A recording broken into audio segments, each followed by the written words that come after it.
North Carolina quarterback T.J. Yates leads the 19th-ranked Tar Heels into hostile territory today. They'll face Zach Frazier and UConn at Rentschler Field, where Randy Edsall's squad has only lost twice in 2 years.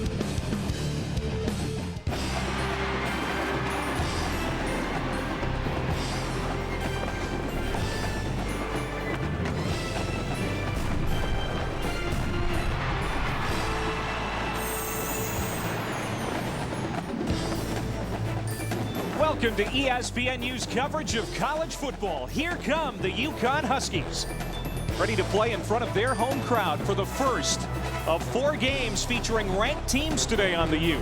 Here's one of them, the number 19 North Carolina Tar Heels out of the ACC. They're taking on UConn out of the Big East today. Hi again, everybody. Welcome to another Saturday of college football on ESPNU. Alongside my partner, Dave Diaz-Infante, I'm Clay Matvick. North Carolina had quite a year in 2008. Butch Davis has done some great things. He thinks they can contend in the ACC this year. They're the number 19 team in the country. Why? Well, Butch Davis engineered one of the greatest turnarounds in college football last season, going from 4 wins to 8 wins. People believe in his ability to coach and really his ability to recruit nationally.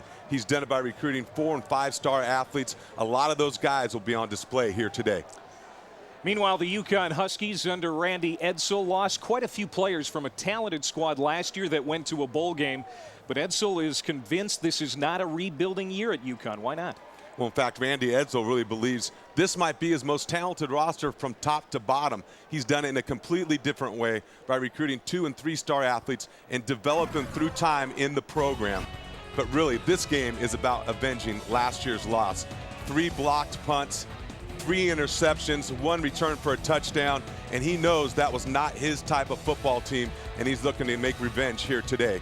You got to keep an eye on number 54, Bruce Carter. He blocked, count them, 3 punts in that game against UConn last year. We'll see what happens this time around in Connecticut.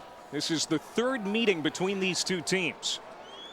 Both times the Tar Heels coming away the winners. And like you said, Dave, Randy Edsall burned up about last year. The Connecticut Huskies came into that game 5-0. They were ranked number 24 in the nation, and he thought his team beat themselves that day. And if you know anything about Randy Edsall, he's a guy that likes to stay humble. He wants his players to be more about team and less about them. And I know that game sticks in his craw. He's looking to really put forth a good effort right here at home, where they've been very difficult to beat. All right, here's a look at what's on tap for the rest of the day. We're going to talk a little hoops. It's a couple of months away from starting, but which is basketball U, North Carolina or UConn? Both teams make very good arguments. The history of Rentschler Field, and look at this big guy. Dave Diaz-Infante talking big skills with a Z. You're going to extol the virtues of interior line play later on. Well, that's right. We're going to dispel the notion that the skilled players play on the outside and the perimeter and are only at the quarterback position sometimes. It takes a great deal of skill and technique to play in the interior of any football game. UConn has won the toss. UNC will receive. Here's a look at Desi Cullen teeing it up for UConn.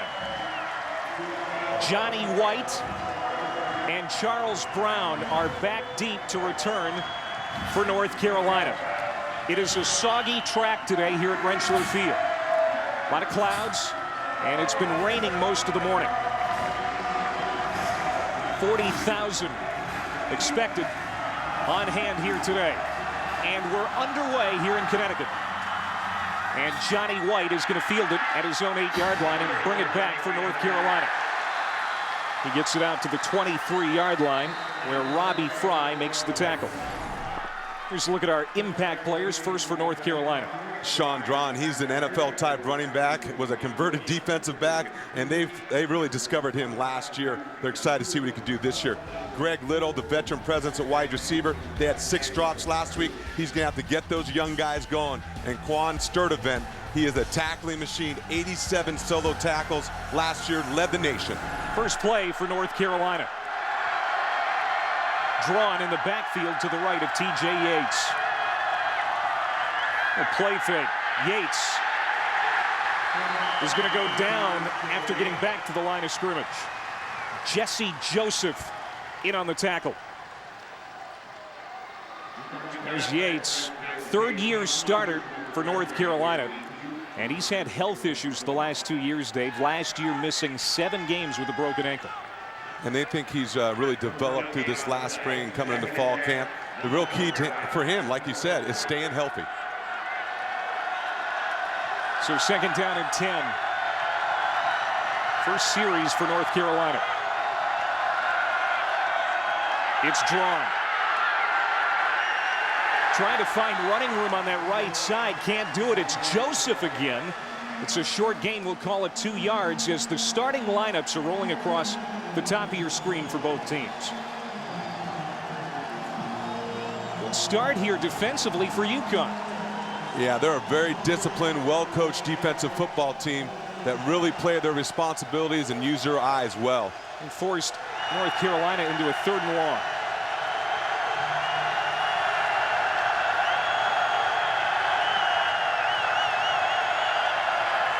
Yates, time to throw, incomplete, and it'll be 3 and out for North Carolina on their opening series.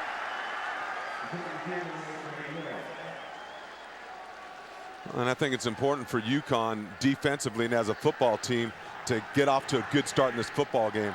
They brought pressure on the outside. Carolina picked it up, but they played the back end successfully and covered up the wide receivers. Grant Shalleck is on to punt for the Tar Heels. 6'7" guy. He's a former walk-on. Hard to miss out there. It's the kickoff. It's short. It's going to bounce down at the 47. Fielded on a hop by Jasper Howard. An entertaining return man for UConn. He led the Big East in return yardage last year, but he's cut down by Johnny White. Now the impact players for Connecticut. And you look at Jordan Todman. He's an exciting running back, built low to the ground. And him and Andre Dixon form kind of the two-headed monster trying to replace Donald Brown now with the Indianapolis Colts. And then Greg Lloyd on the defensive side is a big-time, hard-hitting middle linebacker that plays the run unbelievably. First down and 10 for UConn. This is their first series. They'll start at their own 36-yard line. Zach Frazier, the quarterback, hands off to Jordan Todman. One of the 2 guys that's going to get the carries that All-American Donald Brown got last year. That was the big question this offseason, Dave. Who's going to replace Donald Brown? As we take a look at Zach Frazier, the quarterback, he's the first-year starter for the Huskies. Tyler Lorenzen was the guy last year. Incomplete on second down. He threw behind his receiver, Brad Cunyu. Now North Carolina is going to take it in. It's Charles Brown. They're going to say that was a live ball, and Charles Brown took it in. That was a lateral. That ball went backwards, and that's where you got to be heads up as a receiver and cover your quarterback in that case. Heads up play by North Carolina. See Frazier, that ball's thrown behind his receiver, Brad Cunyu. Heads up play on the part of Charles Brown. That's the way to play till the whistle. Now hold on. They may be deciding to bring this one back. 12.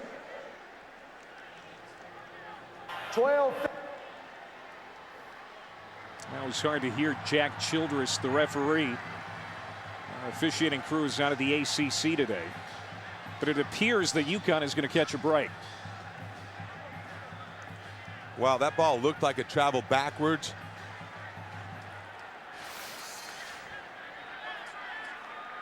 You see Zach Frazier throw the football.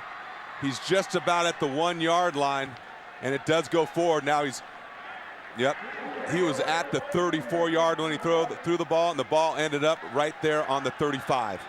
Pretty good call then. At least they got it right. Yeah, tough to see at this angle, and must have been even tougher on the field. So now 3rd down and 8 for UConn. As the Huskies catch a break. Ball at their own 38-yard line. High snap. Frazier has time, throws, and it's caught by Dwayne Difton. Now the ball comes loose. Was Difton down? Yes, he was. It's going to be a first down for the Huskies after a 12-yard reception by Dwayne Difton. And how do you get a quarterback going early? You got to protect him. The front four in North Carolina, very physical, very tough. Look at the protection that UConn's offensive line gives right there. Nice pocket to stand and deliver the football. Little play fake. Frazier. Almost caught by Ryan Griffin. The rookie starter, a huge target at tight end. Good battle there with Deontay Williams, but it lands incomplete. Again, you see the protection up front. They're trying to get a big play over the top, but Deontay Williams plays the eyes of the quarterback and gets just enough in his fight for the football to disrupt that pass. Williams had 2 interceptions last week. On 2nd and 10, Todman trying to cut it around the left corner, can't do it. Juan Sturdivant, the middle linebacker, for a loss of 2. Sturdivant coming off a huge opening week. He had 7 tackles in North Carolina's win over the Citadel. And with those type of plays, when they flip the ball outside, it requires discipline on the defensive end. There's Juan Sturdivant, the leader of that defense, making sure he's staying at home along with Robert Quinn. Andre Dixon in the backfield for UConn. On 3rd down and 12, Frazier rolling to his left. He's in a lot of trouble and down at the 41. Bruce Carter, who had a big game in this matchup a year ago, comes up with a sack there for a loss of 8. And again, that's a time when sometimes Zach Frazier has some problems. What I like about what he did is he didn't force the ball downfield. Interceptions have plagued him early in his career so far. So both teams having to punt on their opening series. This is Desi Cullen for North Carolina. High snap from Derek Chard, but he's able to handle it and gets off a beauty. Bounces inside the 5, rolls into the end zone for a touchback. But certainly something we're going to have to watch. The punting game of UConn. They have had some trouble with it in the past. We're going to take a break. When we come back, we're going to talk about UConn's NFL draft success. Back after this, no score.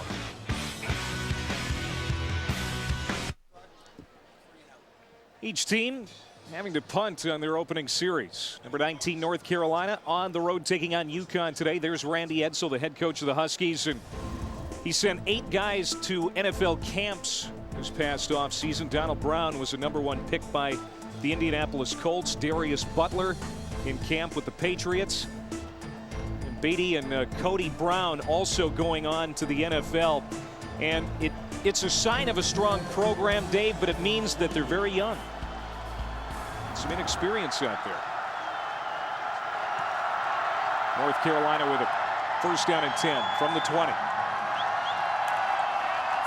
Yates hands off. Drawn is stopped in the backfield for a loss. Lindsey Witten on the hit.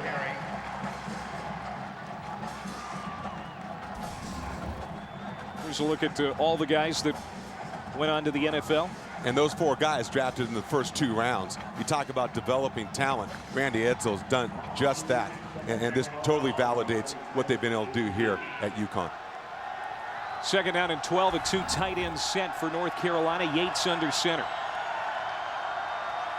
Drawn. Nice spin move. Gets back to the line of scrimmage, maybe a yard more, and then is brought down. It'll be a gain of 3. The defensive tackle, Twan Martin, in on the stop. North Carolina playing on the road in a tough spot to win a game. Renshaw Field, and they're doing it without at least one of their starter. Bobby Rome back in North Carolina with a case of potential swine flu.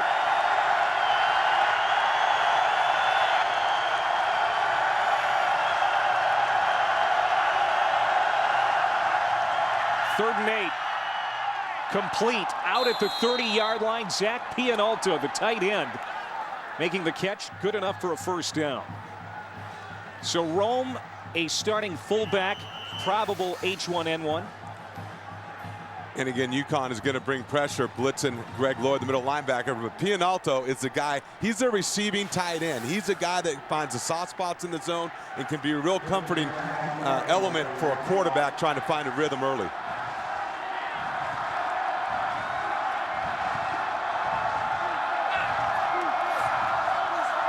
A little end around for Greg Little.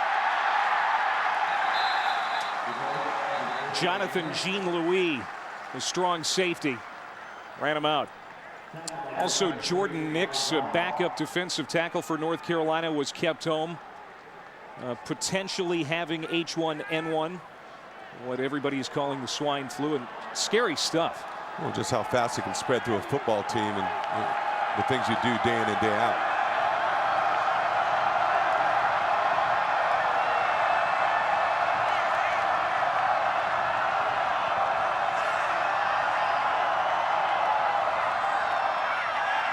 On 2nd and 9.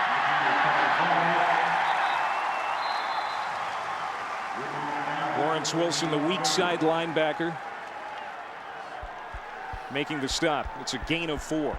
Well, that was an important run and down and distance for North Carolina to get the sticks a little bit closer, more manageable 3rd and down distance, because this UConn defense, they're staying at home and playing very disciplined so far.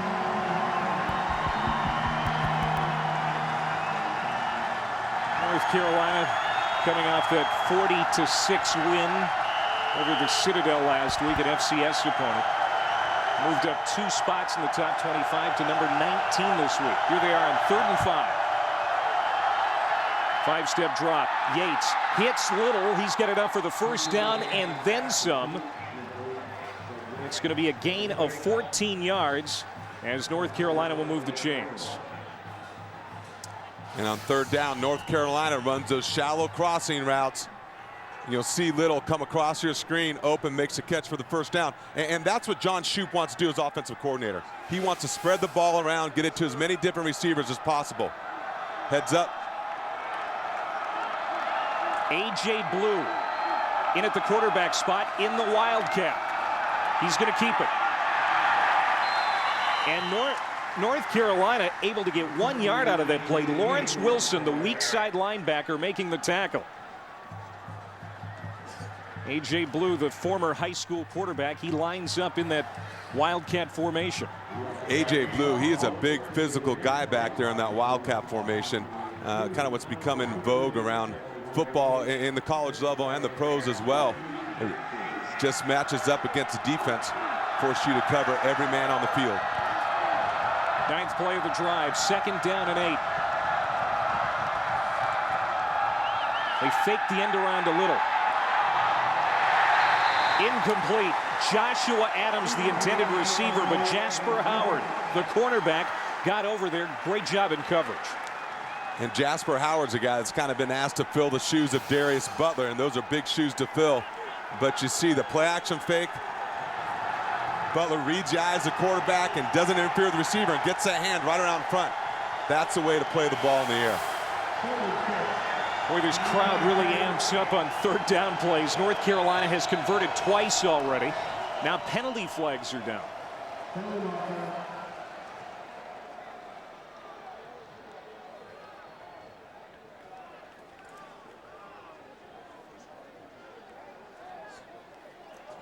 Prior to the snap, we have a substitution infraction, 12 men in formation, more than 3 seconds against the defense, 5-yard penalty. It's still 3rd down. Well, ESPNU's coverage of college football continues today as 16th-ranked TCU takes on Virginia. College football on the U. Coming up at 3:30 Eastern time. For more information, go to ESPNU.com. Big 3rd down play here in the 1st quarter.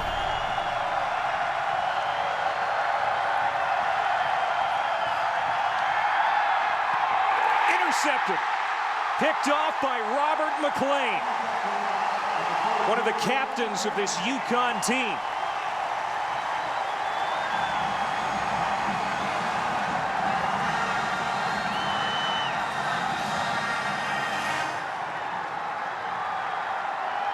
Robert McClain. He's a big play guy in the defensive backfield for him. He had 3 interceptions last year, 2 of those for touchdowns. And you see, look, his eyes are on the quarterback. He breaks on the route, and that's aggressive play. And look at Yates just stare down that wide receiver. That's a way to break on the football. Something that Butch Davis was a little concerned about after last week against the Citadel. No points in the first quarter. He was concerned about a slow start here today. So far, we're seeing that. UConn takes over. Here's Jordan Todman. And a lot of daylight there on the left side. Cam Thomas, the veteran run stopper at defensive tackle, brings him down. You see the starting offense for the University of Connecticut running across the top of your screen. On 2nd down and 9 in the flat, it is Dwayne Difton. And he'll get about 3 yards. Difton is one of the young players for UConn, a true freshman out of Fort Lauderdale, that they're hoping can pump some energy into what has been a soft passing game in recent years. When he's a freshman guy that comes in very polished for a guy his age.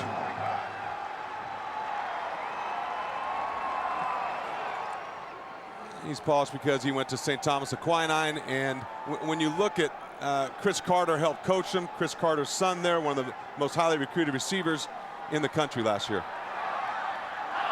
Incomplete on 3rd and 5, but flags are down. Flags are in the backfield.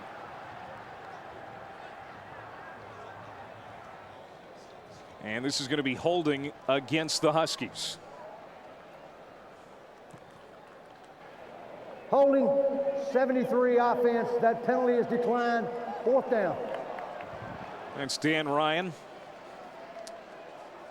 He's the starter at left tackle. Played a little tight end last year when Steve Browse went down. So now a punting situation for UConn. Coming back out is Desi Cullen. Now remember, he had 6 punts blocked last year, 3 by Carolina. And they went to a new punt formation, that shield protection, to try and improve this area of their special teams. Almost blocked again. Barely got that off. And it takes a nice UConn roll. So Desi Cullen comes out of that smelling like a rose, even though that was dangerously close to being blocked by Charles Brown. A 52-yard punt. The key to that shield protection and punt coverage is having a snapper that can get it back there quickly. It's all about operation time, and those guys forming a wall in front of the punter. When we come back, we're going to go behind the scenes with North Carolina.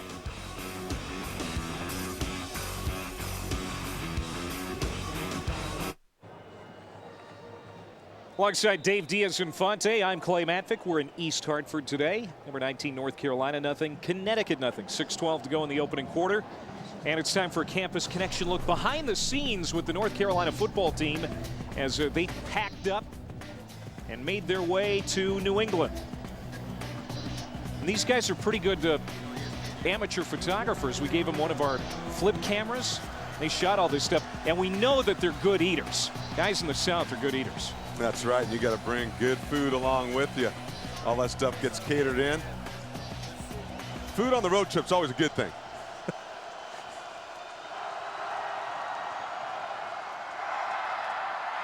Drawn. And just about everybody for UConn in on that tackle as Sean Drawn had 20 carries last week for 118 yards against the Citadel.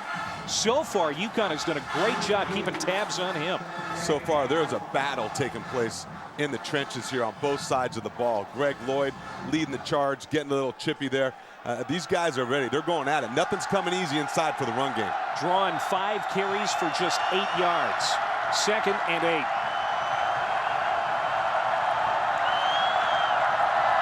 He'll get it again from 2 yards deep. He runs into a wall. Greg Lloyd Jr., the son of a former NFL All-Pro, he has big-time punch when it comes to stopping the run, and he led the charge there. Sitting down talking with Hank Hughes yesterday, he raved about Greg Lloyd and his ability to come up and play the run. He said he will knock you backwards. Look at the leg drive, watch the push, and the tenacity to put the running back on his back going backwards. Yet another 3rd and long situation for North Carolina, and this time they don't have a lot of operating room. They're at their own 5.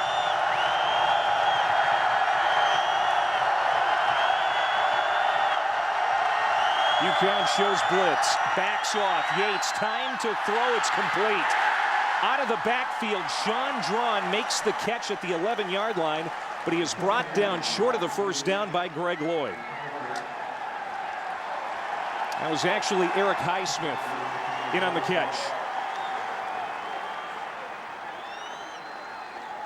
And you see UConn decides to rush only 4 defensive linemen. They get some pressure late. Yates felt it, was able to deliver the football, but they held it in front of the first down marker.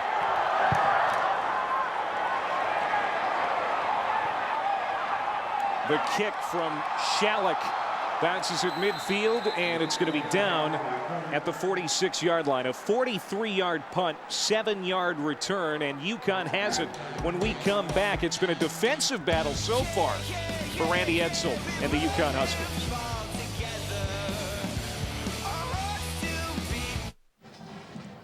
Back at a crowded Rentschler Field in East Hartford, Connecticut, number 19 North Carolina, and UConn scoreless late in the first quarter. Why is it named Rentschler Field? Well, because at one time it was Rentschler Field Airstrip, and that airstrip began operations back in 1931.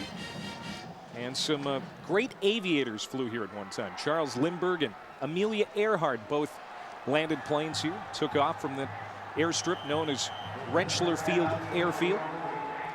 And now it's home to the UConn Huskies. No score, first down and 10 as UConn takes over. And just got 10 yards of total offense so far. Wow, Jordan Todman will get more than 10 on that play. Anthony Sherman, the fullback, blew open a hole for the tailback Todman. And he'll pick up 15. This time UConn goes for the quick hitter. Lead fullback clears the way for Todman. He shows that quick burst through the hole that coaches talk about. It's Todman again. And Quentin Copels makes the stop. Todman played quite a bit as a true freshman last year. He had 29 carries for 157 and a touchdown last week against Ohio. They have high hopes for him, Dave. And he's a guy they're going to try and use in a lot of different ways in the slot as a receiver, create some matchup problems. But he's a guy that has tremendous balance, and he can break it at any moment. 2nd and 7. And flags down. North Carolina is saying that the left side of the UConn line moved. We have a timeout, Connecticut. That's their first timeout of the game. Number 1. So they're going to wave the flags off. UConn calling a timeout. Apparently Randy Edsall seeing that his guys were in the right spot. We're at Rentschler Field here in East Hartford, Connecticut, with 3:12 to play here in the opening quarter.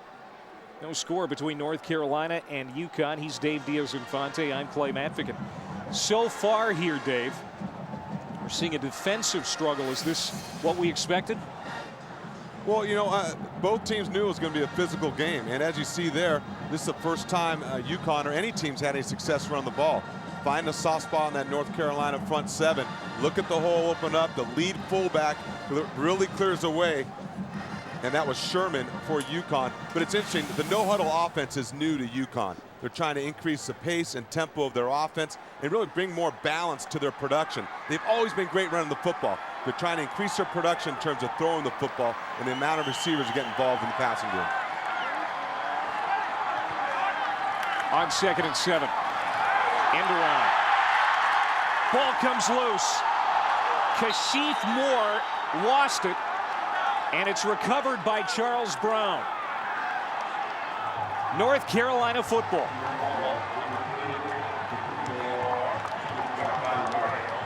And Kashif Moore is the guy they're counting on. They're trying to get the ball to him in a lot of different ways. Here's an example when he comes in that motion, but ball security has got to be paramount. You're getting in traffic, you got to hold that ball high and tight. Brown had an interception last week for North Carolina. Big strip and fumble recovery this week as North Carolina takes it back at their own 35.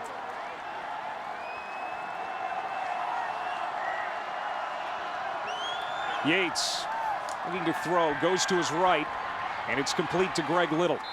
It's going to be a gain of 8. Let's go to the studio with Rob Stone for an update on Penn State. Well, number 7, Nittany Lions up 7-0 early, trying to double it up, going for it on 4th and goal. Bad exchange. Syracuse survives for a little bit, Clay. All right, Rob, thank you very much. Doug Marrone and Syracuse in a tough battle the first 3 weeks, all Big Ten opponents. Yeah, had a chance to win that football game last week against Minnesota. Came up a little short. Yates in trouble. Gets out of it and gets it away to Little. Nice catch. Nice move after the catch. And out at the 45-yard line. They lost 3 wide receivers in North Carolina to the NFL last year, Dave. And Greg Little is one of those guys they hope can elevate his game to help forget about those losses. Yeah, TJ Yates, one of the areas that they're looking for him to improve is pocket presence, the secondary phase of the play. That's after you hit your back foot. Can you slide? Can you hitch? Can you extend the play? You see a great example of him executing that part of his football game right there. Gain of 13 and a first down at the 46 of UConn. Yates, a play fake, rolling to his right. And down at the 49. Nothing open downfield. Lindsey Witten, the defensive end, number 9, with the sack. It's going to be a loss of 5. There's always a relationship between pressure from the guys up front, playing contain, and pressure and coverage in the back end. That time, Greg Lloyd doesn't get the sack, but he plays outside contain and makes sure Yates has nowhere to go so his teammates can rally for the sack. 2nd and 15. Over the middle, caught. The tight end, Zach Pianalto. His 2nd catch today. Robert Vaughn in on the coverage, but it's a gain of 10. And it's going to be very close to a first down for North Carolina. Yes, it is. First down, UNC. Wow, a big conversion by UNC. And Pianalto, he's the guy, he's always been productive. He's just been injured throughout his career. You see the kind of skill he has, his ability to get downfield, that time find in the middle of the field and present a nice target for TJ Yates. Yates' numbers should have been better last week, but in those 6 drop passes, the receivers doing a little bit better job here today hanging on. Another catch. This one at the 31. It'll be a gain of 5. That's Little again, the junior from Durham, North Carolina. And remember last year, Dave, he opened up as the Carolina starting tailback, and now he finds himself as the go-to receiver. Yeah, and you saw a great example of finding the soft spot in the zone, running a disciplined route, and allowing TJ Yates to throw that ball on time and on rhythm.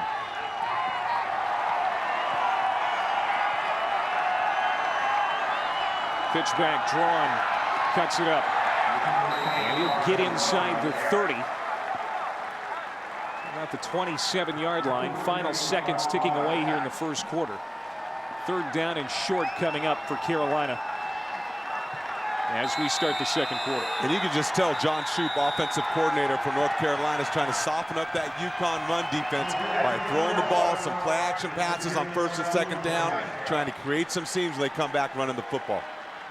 No points for either team in that first quarter. When we come back, we're going to find out who has the better basketball tradition, Carolina or UConn. UNC sure thinks they do. That story coming up.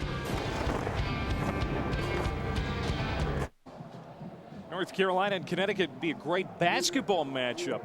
We're watching football today in East Hartford. No score as we're ready to start the second quarter. Let's go to our campus connection and talk about the North Carolina basketball program. The men. I'm on Franklin Street in Chapel Hill, home of the 2009 basketball champions. Let's find out why our championship is better than UConn's. Well, because UConn has ugly uniforms. I think it's because Chapel Hill is better than whatever city UConn is in Connecticut. Carolina basketball tradition is more important than any tradition anywhere. I don't think anything in Connecticut can be as good as anything in North Carolina. Overwhelmingly, it's UNC's basketball tradition, Dean Smith's Carolina way, if you will, simply put. Because we're North Carolina. In Chapel Hill, for ESPNU Campus Connection, I'm Nick King. All right, Nick, thank you very much. Drawn straight ahead for North Carolina. First play of the second quarter, Lindsey Witten in on the tackle. And yeah, both teams can boast great basketball traditions. UConn has multiple championships on the women's side. The men for North Carolina, multiple championships. And a field goal attempt here now for North Carolina. Casey Barth is on for a 44-yard attempt, hoping to take the lead for the Tar Heels.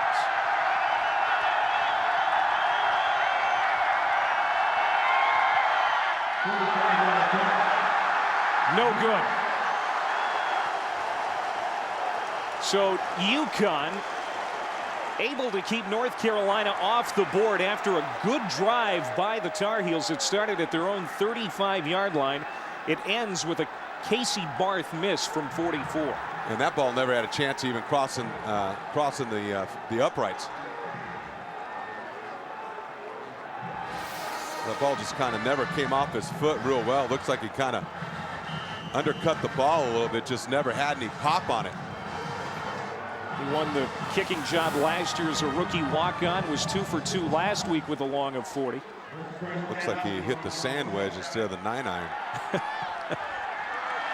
First down and 10 now for UConn. The handoff to Todman. And he'll pick up 3. Todman is going to get a lot of carries this year, but Edsel doesn't expect him to get 367 like Donald Brown did last year. That's what you call a workhorse, and Donald Brown obviously declared his junior year. 2 more for Todman. And that's part of what you're going to see with UConn is that quick tempo, up-pace, no-huddle offense where they get up, get to the ball quick. They're either going to quick snap it, they're going to double count it, they're going to check with the coaches upstairs, see what they're in, and then change the play possibly. It's a new wrinkle to what they're doing. They're trying to evolve and grow as a football team and as a program. 4-receiver look on 3rd down and 4. Frazier out of the gun. Looks to his right, batted down at the line. Tydreek Powell, the sophomore defensive tackle, got his hand up. And what a big hand that is at 6'3", 300 pounds. He's a load inside. And sometimes it's not always about getting to the quarterback. It's knowing when the quarterback's getting ready to throw and then getting your hands up. That's just as good as a sack. It's just as good as putting pressure on the quarterback. Punting situation here for UConn. Kendrick Burney is back to return for North Carolina. Desi Cullen. Another great punt. Flags are down. So is Desi Cullen. Great coverage by the Huskies. Robbie Fry made the tackle, but it appears that this is going to be roughing the kicker. And that's Bruce Carter, who blocked 3 punts last year in their game against Connecticut. Came through against that wall protection. Boy, he was close. Missed the ball, took out Desi Cullen. We have running into the kicker, 5-yard penalty, previous spot, number 54 of the defense. The distance equals the first down. I tell you what, Bruce Carter was close to taking that ball off his foot. Missed it and then clipped Desi Cullen on the shoulder pad. That shield protection looked like it had a crack in it. They think that Carter is the only player in NCAA history to block 4 consecutive punts. He did block 1 the week before the UConn game last year against Miami, and then 3 in the game against UConn, so that was 4 straight. I don't think anybody else has ever done that. So Frazier and UConn go back to work, first down at their own 38. Complete. It is caught by Difton. But not a lot of operating room. Is stepping up is Charles Brown. Let's go to Rob Stone for a Sports Center UN game update. Clay, we take you to rainy Gainesville. #1 Florida on the prowl. Tim Tebow to Deontay Thompson from 6 yards out. Tebow's 30th consecutive game with a touchdown toss. 7-0 Gators. Your impressions of Florida, Dave, after this play. I'd like to hear what you have to say about how the Gators have looked so far. 2nd down and 10.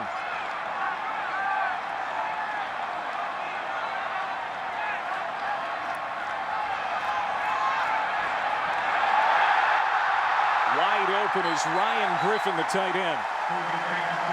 1st down at the 49 of North Carolina. It's a 13-yard gain. So does Tim Tebow and Florida have a straight shot at another national championship this year?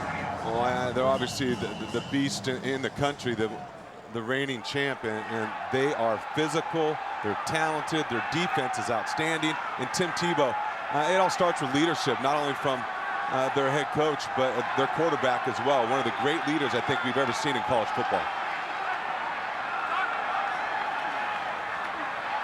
Another quick hitter to Difton. An 8-yard pickup. Denoris Searcy, the strong safety, made the tackle. Joe Moorhead, the first-year offensive coordinator for UConn, brought in here to institute a bona fide passing attack, and now we're starting to see that get some traction here as Frazier's hit a couple of receivers in a row. 2nd and short. This time the handoff. It's Andre Dixon. He's straight ahead for a 1st down and more. Down at the 31. And you see the element that Dixon brings to this UConn football team. He's a physical, slashing type running back that heads downhill. There's Joe Moorhead, brought this up-pace offense to UConn. On the 7th play of the drive, it's Dixon. Michael McAdoo, the right defensive end, brings him down. Dixon is hard to miss with those locks. He's got the dreads going. He's a guy that's 1 credit away from graduation, had some ups and downs in the program, but has really matured as a football player and as a teammate. Randy Edsall couldn't be happier with where he has come. 2nd down and 5.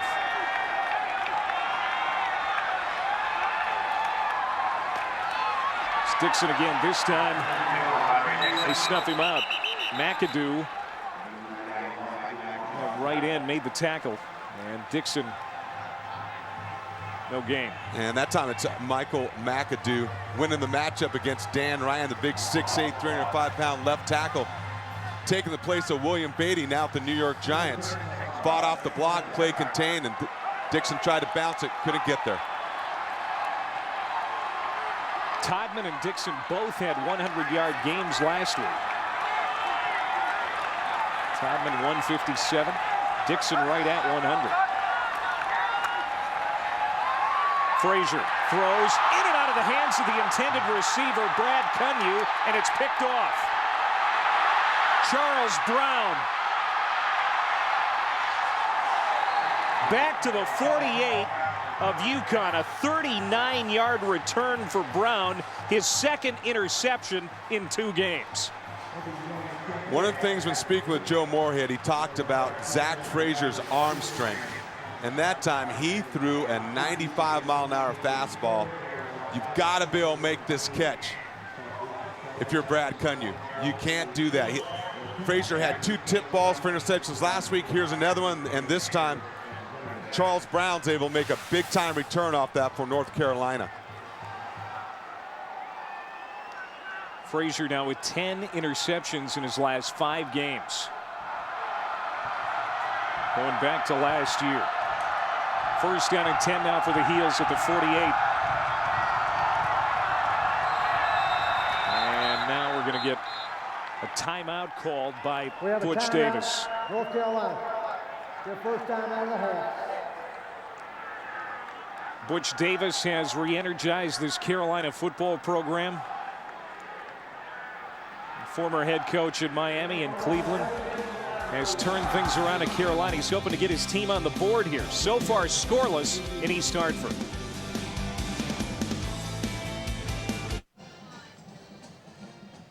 .9:33 to go here in the second quarter. Still no score between North Carolina and Connecticut. ESPNU's coverage of college football continuing today as the 16th ranked TCU Horned Frogs take on Virginia. College football on ESPNU HD later today at 3:30 Eastern, and this is a big game for Al Groh. Things are getting kind of hot there in Charlottesville. Wow, is he ever on the hot seat? But Al Groh has a knack of winning the game when the pressure's on, and we'll see. TCU is a solid opponent. Carolina taking over after the second UConn turnover. Down goes Yates at the 46 as the front four for UConn kind of looking like the defensive front of North Carolina today. Sometimes you don't have to throw the fancy swim move or rip move. Sometimes it just comes to brute power. There's the bull rush. Look at the pocket collapse. That's 3 UConn defensive linemen just taking the offensive lineman backwards. There's Lindsey Witten in on the sack. He had 3 last week.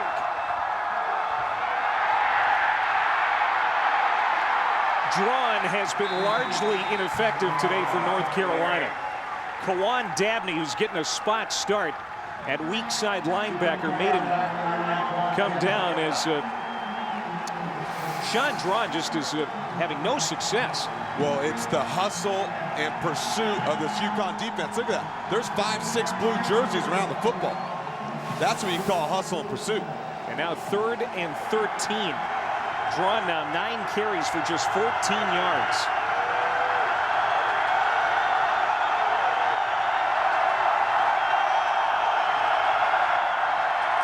Play fake. Yates sacked at the 43. Greg Lloyd Jr., the middle linebacker. Boy, he's got a lot of his dad in him, doesn't he? Oh, boy, he is put together now. That guy is built. And again, UConn's not a big pressure blitz team, but this time they bring 2 outside linebackers and Lloyd up the middle. UConn misses their assignment. Lloyd comes free. Grant Shalleck to punt, standing at his own 28. To return, Jasper Howard, the All-Big East return man. Averaged almost 12 yards per return last year. This time, about a yard. Johnny White. Great kick coverage. What a defensive battle we've got going here. No score in East Hartford. UConn and North Carolina.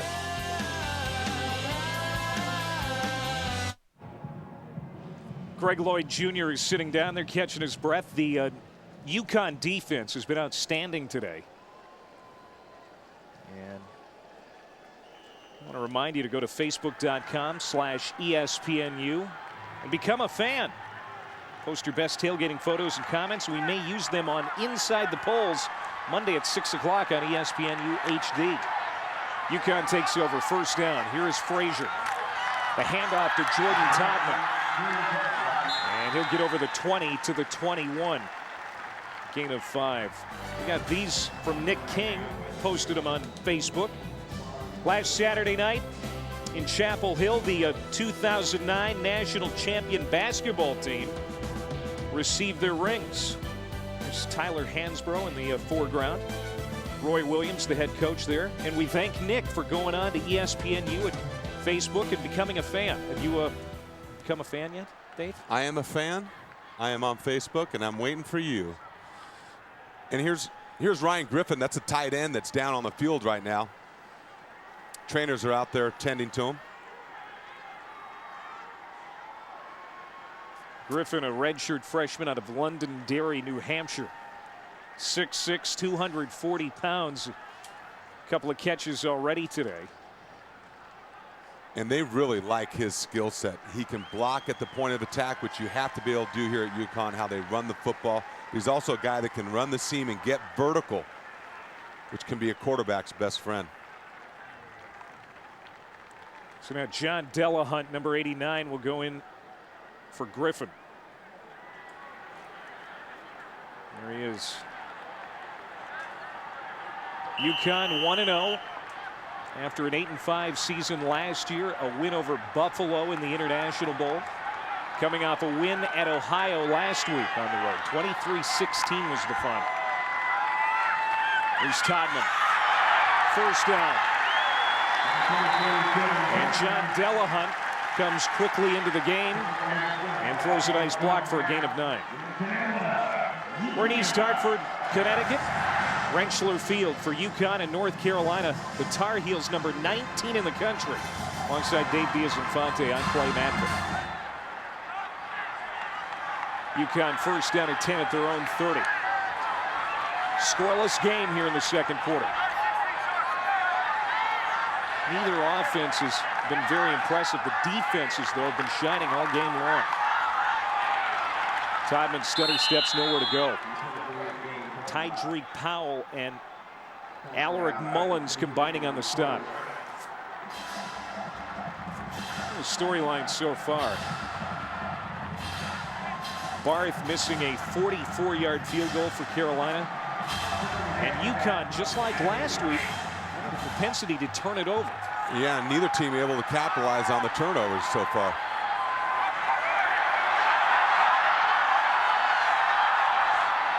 Frazier had plenty of time, but then couldn't find anything open downfield, and that was something that Joe Moorhead stressed this week to Zach Frazier. Presence in the pocket. Yeah, and he struggled a little bit with that last week. And his pocket presence, his ability to feel the rush, feel comfortable where he's at, knowing where the receivers are at, are a big part of that. He's got to work on that secondary phase of getting that feel in the pocket. Could be an offensive lineman's best friend. UConn has converted once on third down. They will not do it this time. Frazier is sacked. Big Marvin Austin, who's in the best shape of his football career, according to coaches, makes the sack, and UConn will have to punt again.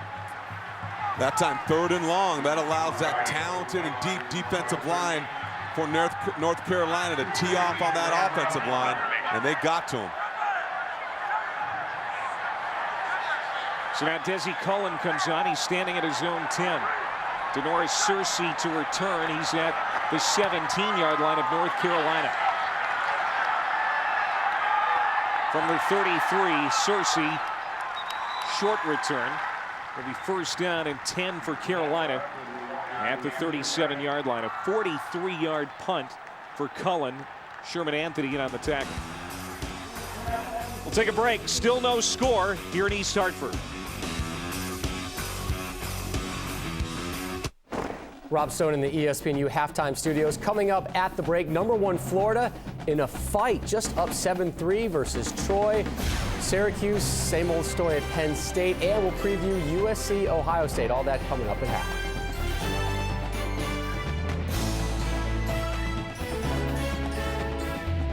4:48 to go in the second quarter. North Carolina and Connecticut still scoreless. North Carolina taking over first and 10 at their own 38.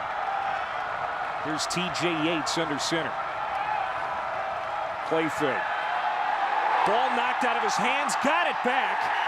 Lindsey Witten stripped it and almost recovered it, but T.J. Yates got there first to salvage this series. Lindsey Witten, 3 sacks last week against Ohio. Again, great power, bull rush, awareness of where the football is. Quarterback T.J. Yates, ball gets low in his hands, and there's Witten to swat it away. Nearly a turnover. Now 2nd and 18.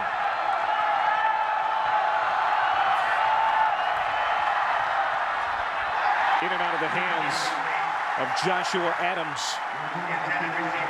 3rd and long coming up.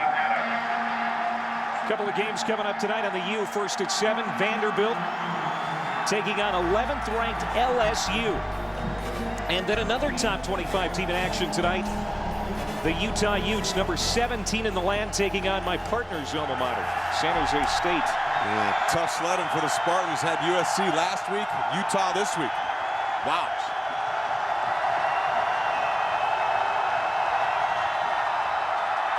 Drawn. Kawan Dabney cut him down at the 30, and North Carolina will have to punt again.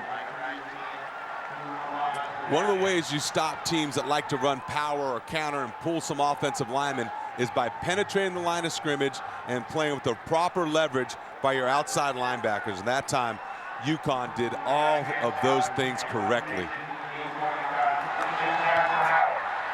Jasper Howard to return this kick. Knocked down hard at the 30-yard line. Kennedy Tinsley made the tackle, a 45-yard punt and a 5-yard return. And it's pretty evident today that North Carolina's injuries on its front line are definitely a factor in the fact that they're having a hard time moving the football. Well, yeah, on their offensive line, they've got 2 starters out. Jonathan Cooper, the redshirt freshman starting for him, is out of the game. Greg Ellaby filling in for him. And then Lowell Dyer, their starting center. Well, when you miss your center, he's the guy that controls that whole line of scrimmage. Cam Holland filling in for him.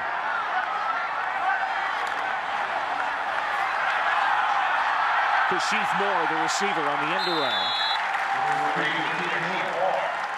Get 9 yards on that carry.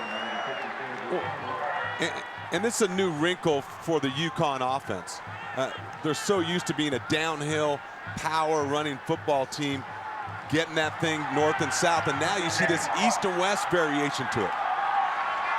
Todman will get enough for the first down as he's across the 40 down at the 41.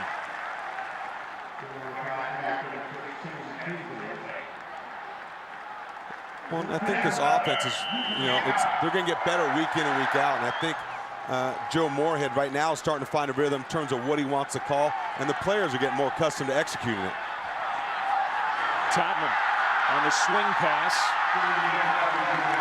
Out at the 47, Dion Guy, the backup strong side linebacker, made the stop. It's a gain of 6. So to bring up 2nd down and about 4. As Andre Dixon will come in, Todman will come out. We're going to see a lot of that rotation. 4 receivers, 3 to the top. That's where Frazier goes. And Brad Cunyu hangs on to it this time. And he's got enough for a first down. It's been an interesting play selection here for Joe Moorhead. He's trying to be as balanced as possible, but still the running game is where they're going to make their hay. Yeah, Randy Edsall makes sure they never get away from running the football. A little misdirection. Todman finds some running room on the near side across the 40 of North Carolina. And he's got it at the 38. It's a 9-yard gain. Kashif Moore, the wide receiver, threw a nice block. When they say you can't coach speed, you got to feel for Michael McAdoo. He plays his responsibility, thinks he has some contain, but look at the speed Todman has to get around that corner and get the ball north and south. Dixon buried at the 42. Alric Mullins, number 97, the backup defensive tackle in the game now, making the hit there. It's going to bring up 3rd and about 3. Alaric Mullins just comes through unblocked, uncontested. Andre Dixon had nowhere to go.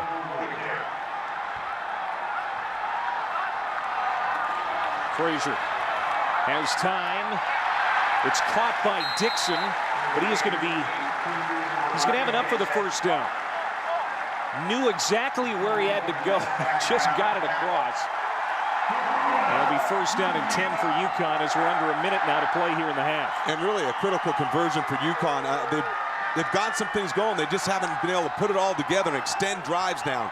We'll see if they can take advantage of it here. Frazier.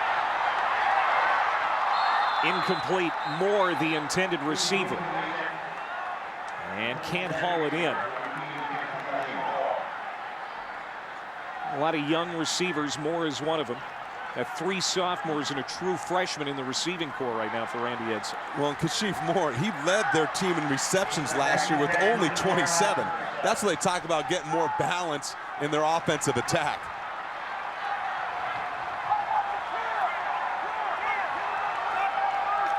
On 2nd and 10, Dixon.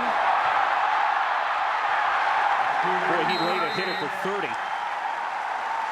Plowing Kendrick Burney back to get a few more yards, and Dixon will get 8 on that run. And now a timeout called by North Carolina.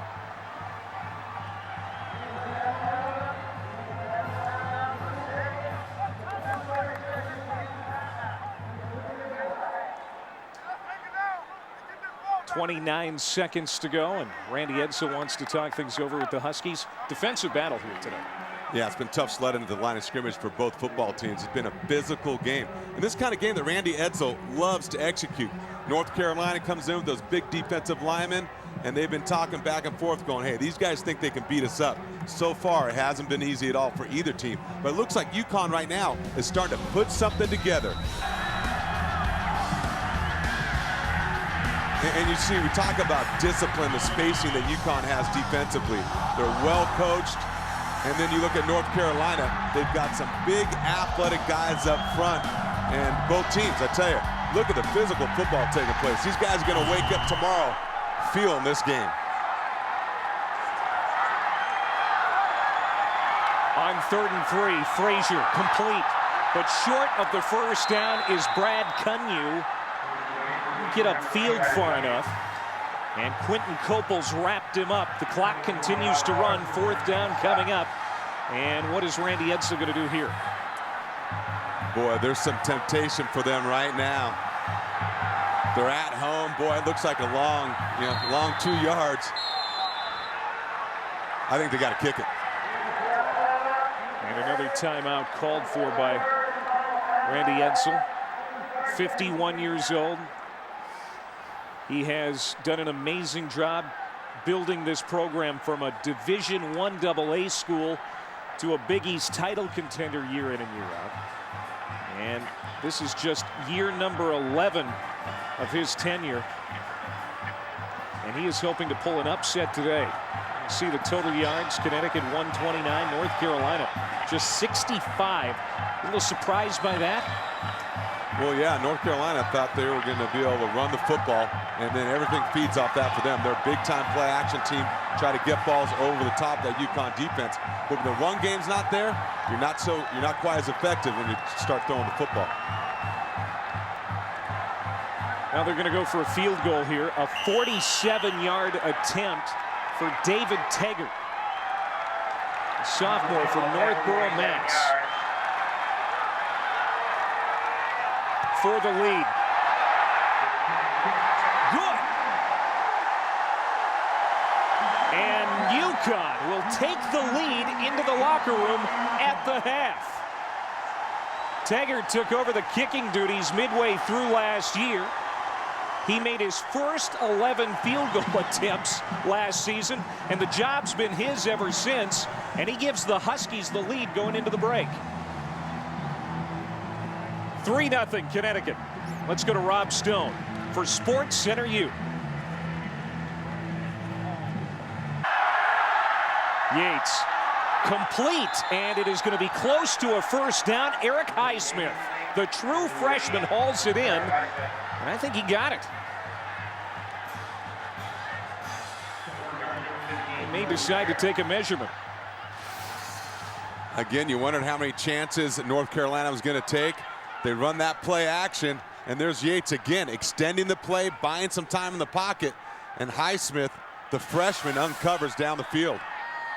I believe they picked up the first down. And he did. Just the 5th first down today for Carolina. So keeps the drive alive. Now first down and 10 at the 37. 3-receiver look. Yates fires it out quickly to Greg Little. Get it across the 40. Pickup of 7. And Mike Cox, the defensive end, making the hit. And that little wide receiver screen, boy, that takes some guts to run as a wide receiver. You're hoping and praying that your offensive linemen are coming, because there's nothing but blue jerseys, and Greg Lloyd being one of them, like bullets flying at you as you try to head up the field. 2nd and 3, Sean Drawn. Trying to pick his way, but he can't get around Lawrence Wilson, the weak side linebacker. Jesse Joseph also in there to help out. It's going to bring up 3rd down and at least a manageable situation now for North Carolina. We'll call it 3rd and 3. You know, talking to Hank Hughes during the week, we had a chance to meet with him. He was talking to his defensive lineman, that front 7, saying, hey, these guys are awfully big. They're awfully good. We're just lucky to be in the game. He challenged them, and boy, they have sure answered the call so far in this football game. Hank Hughes, the defensive head coach for UConn. On 3rd and 3, Yates. From behind, he is dropped at the 41. Lindsey Witten with his 3rd sack today. That was a 4-man rush by UConn.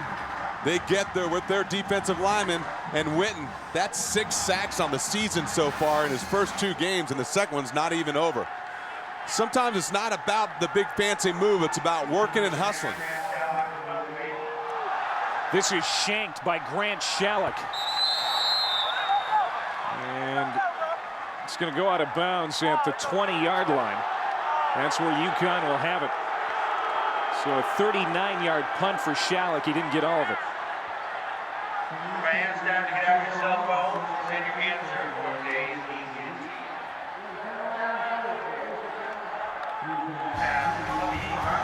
When we come back, we're going to tell you a little bit more about the city of Hartford. No, 3-0 UConn. Back in East Hartford, 3-0 home team.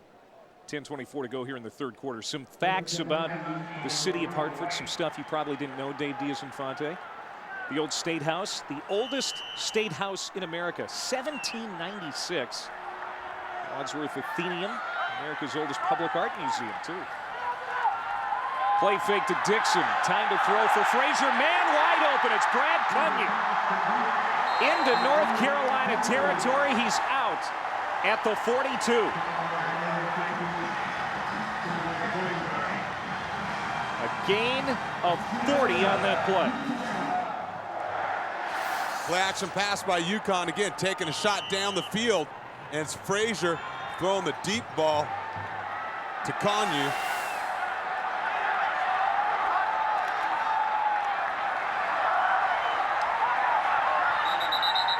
Maybe 2 yards for Dixon. Back to our fun facts. Bulkley Bridge, the largest stone arch bridge in the world. And Rentschler Field. Great place to be on Saturday when you live in Hartford. It sure is. It's loud and it's happening. 3 receivers to the top. Into the bottom of your screen as Frazier goes back into the gun. And 2nd and 9, he's flushed out. Stumbles, stays on his feet, dives to the 35. 4 yards short of where he needed to go for a 1st down. Marvin Austin, the defensive tackle, tracked him down. And it'll bring up 3rd down and about 3. See UConn in that pistol formation where the quarterback sets up at 5 yards and has a running back behind him. One of the liabilities of that is, can that running back behind the quarterback really be a plus to you in terms of pass protection? That time Dixon had a hard time getting to his pass protection responsibility. Frazier looks to the sideline. Started his career at Notre Dame, transferred to UConn. He's in his 1st year as the starting signal caller. Got it away in time and almost intercepted. He threw into coverage in the secondary. And now he's hobbling a bit. Good pressure from E.J. Wilson. And so now 4th down.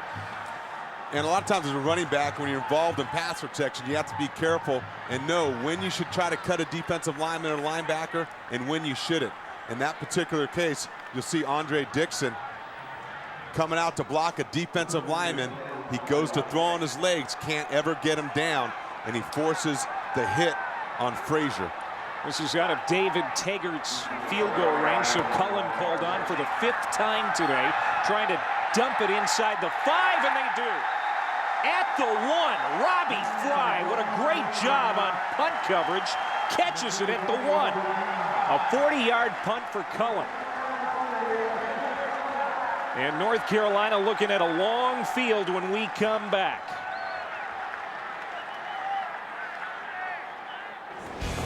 Coming up next, we're going to talk big skills, the place where games are won and lost week in and week out in college football.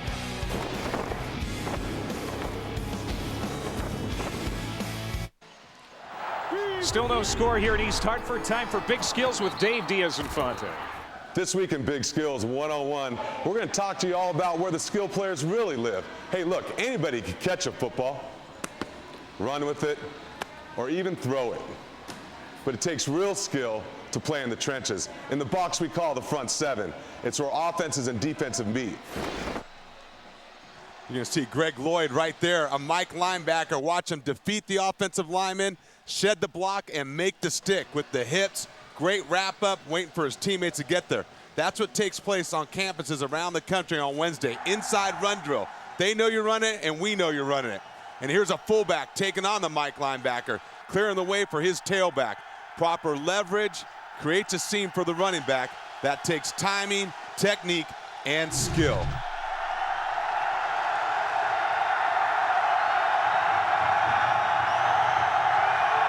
Carolina 1st and 10 from the 1.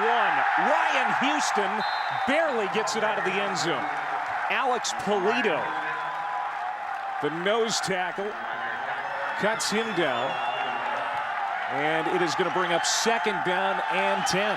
And Ryan Houston is their short yardage running back.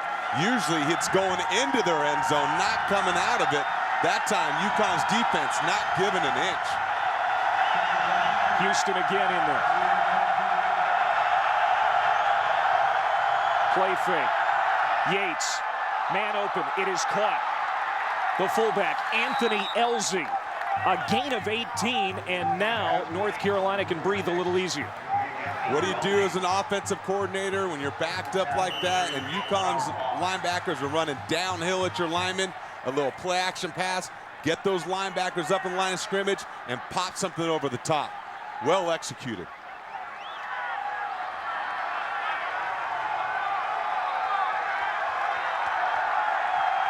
Drawn back in there. They fake the end around. Yates dumps it off to Greg Little. And he is going to be hit for a loss. Lawrence Wilson, the weak side linebacker, a loss of 5. These possessions today, a punt, an interception, a punt, a missed field goal, and 3 more punts. Well, that's really a tribute to the defense that UConn has played here this afternoon. Relentless.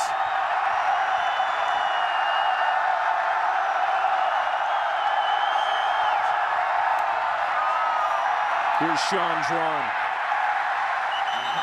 And like it has been all day, there's a UConn defender there to meet him, this time Kendall Reyes.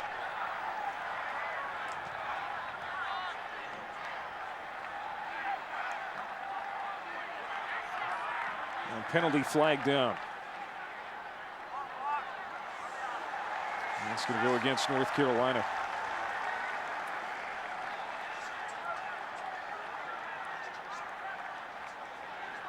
Can't imagine Butch Davis very happy about now. Number 88 of the offense illegally blocked back toward the original position of the ball below the waist. That penalty is declined. It is 3rd down. Eric Highsmith, the receiver, with a true freshman mistake. Yeah, that crackback block, you got to block it above the waist, not below the waist. All out Brett Favre a week or 2 ago. 3rd down and 14 for Carolina. Let's see what they've done on 3rd down today. Yates. Hit. Ball comes loose. Lawrence Wilson knocked it loose. We'll see who recovered it. Carolina's got it. What a day for this defense. I am so impressed with this defense have done. Playing total team D. Guys playing the right responsibility, bringing pressure, team defense. Look, force the ball upfield. Watch Wilson close in on the quarterback, strip the ball. Excellent technique. North Carolina, fortunately for them, recovers. Howard to return. Standing at his own 42, it's going to take a bounce at midfield, and UConn is going to have excellent field position after that 34-yard punt. Here's Lawrence Wilson. His nickname is Bama. He's from Tuscaloosa, but he's come here to the Northeast to play for the Huskies. They're trying to pull the upset today. So far, so good.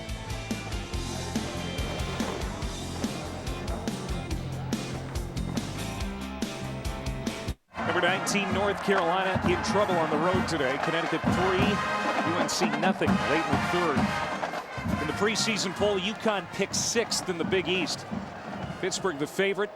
See, they got 8 first-place votes, followed by West Virginia and Cincinnati. But Randy Edsall said, I don't think my team got enough respect. We're better than what the preseason pollsters said we were.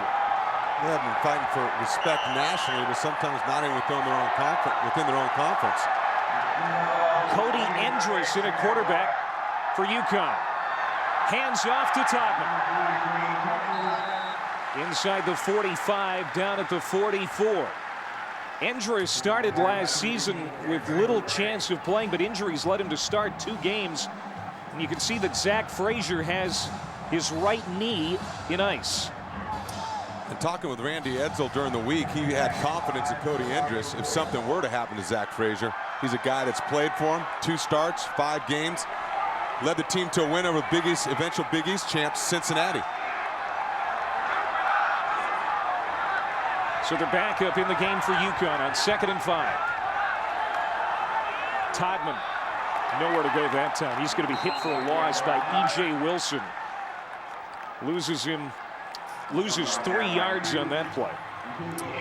You know, when you have a young team like UConn does, sometimes if you lose your leader, your signal caller, and that's what Zach Frazier has become to this team, has played fairly well. His stats don't reflect how well he's played today. It can shake their confidence a little bit. It's really up to Cody Endress to come in and handle himself and take charge of things and take control of things as a leader of this offense. On 3rd and 8, Endress pressured. Quentin Copels. And a huge loss for UConn. A loss of 11. And great field position for UConn is going to go by the boards. And this was tough coming in, sometimes cold off the bench, getting a feel for things. The offensive line's got to help you out.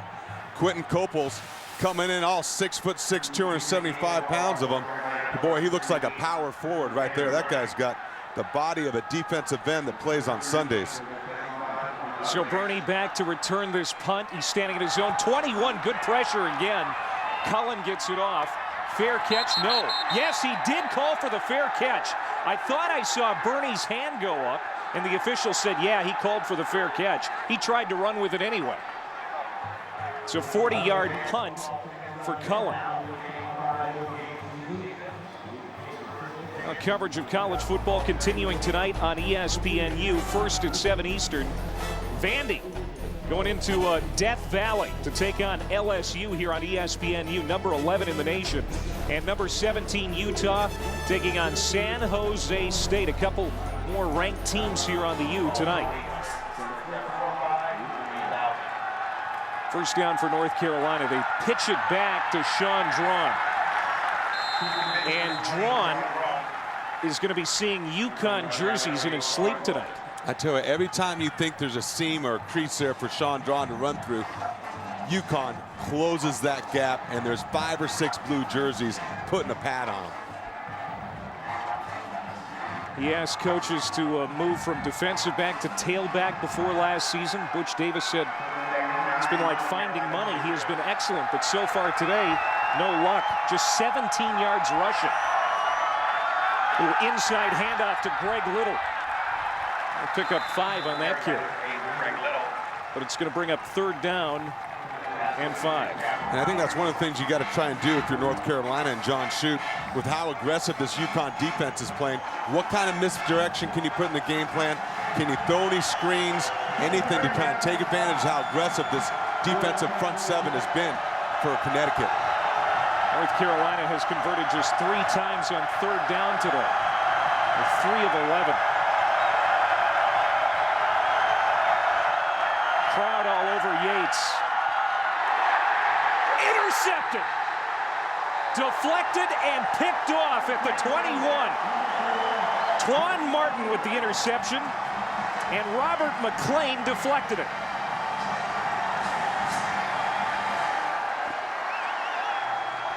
I'll tell you, talk about big skills. There's Twan Martin, a defensive tackle, getting the interception for Connecticut, and it starts with McLean. Watching the quarterback, making a break on the ball, and being there to get that ball up in the air. Look at Twan Martin hustling, chasing the ball from behind, and it pays dividends in an interception and turnover for UConn. What a day for this UConn defense. It's been a tough one for Yates. Endress comes back in for his second series at quarterback. First down, UConn. Play fake. He wants it all. And caught at the 15 by Isaiah Moore. An 11-yard gain, first down. Endress quickly brings him up to the line with this no-huddle look. And flags down.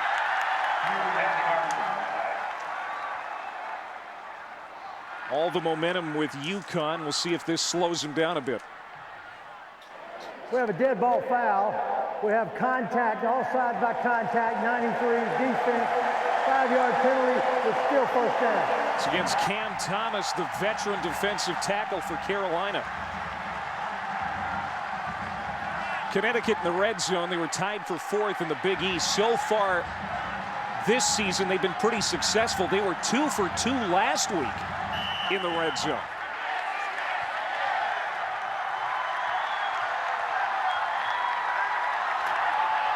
Endress hands off to Todman straight ahead. And brought down at the 7.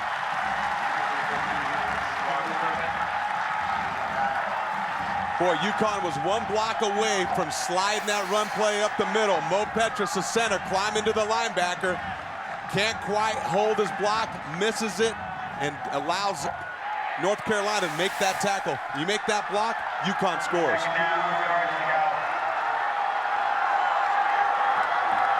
They go to Todman again. He is going to be close to a first down. He needed to get just over the 5, and it appears that he did. Denoris Searcy, the strong safety, stepped up to knock him down. But we'll see if it's going to be a goal-to-go situation. It is. So UConn banging on the door here, looking to add to their 3-0 lead late in the 3rd. And this no-huddle, up-tempo offense, UConn typically, over the years, they're going to slam this ball in on the ground. The instant hit, they mix it up at all.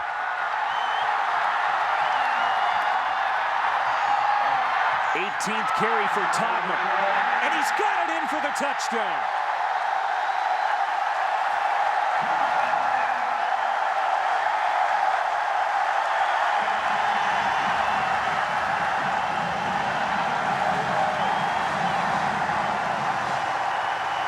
And sometimes a fullback is more than just a lead blocker.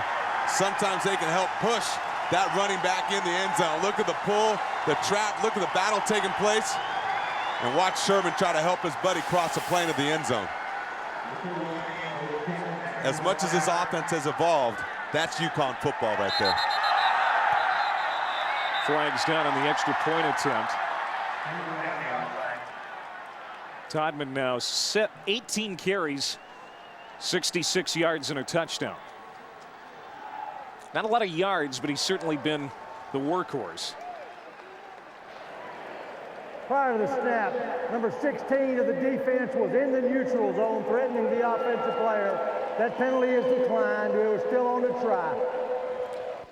Threatening the offensive player. Should break that down in big skills. I wonder what the words were there. Yeah, there's a few more things taking place. Just words right there in the trenches. There's some business going on down there.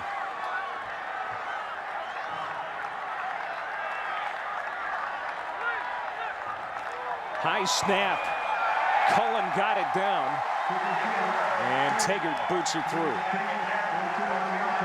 5-play, 26-yard drive in a minute and 19 seconds. Of course, the interception set it all up. Watch big Dan Ryan, the left tackle, pull around and start clearing the way. That's 6'6", 310 pounds right there. Lower the pads a little bit more, but watch Todman. For a guy of his stature, you see the leg drive and his willingness to fight for more yards and eventually get in that end zone.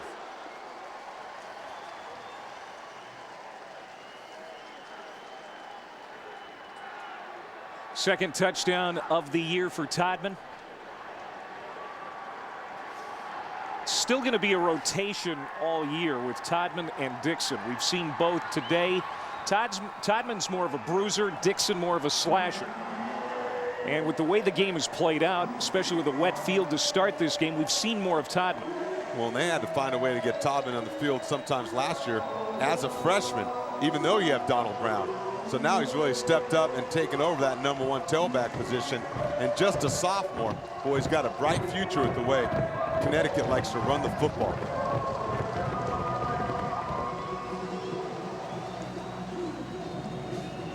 Just 55 seconds to go here in the third quarter, and North Carolina in trouble here today as UConn is looking to pull the upset. White and Brown back deep for North Carolina. Taggart's kick inside the 5 is going to be taken by Johnny White. He gets it across the 15 and pushed back. It's a return of 12 yards.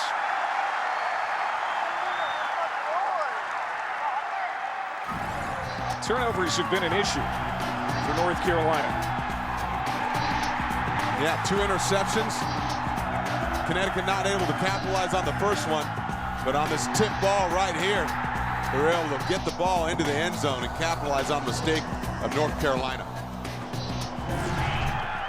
What can North Carolina do on this series, which seems to be very important about now? Well, it's just interesting. They've had no success running the football, so at some point, you got to try and spread out this UConn defense and create some seams by formation. A lot of troubles today for this offensive unit.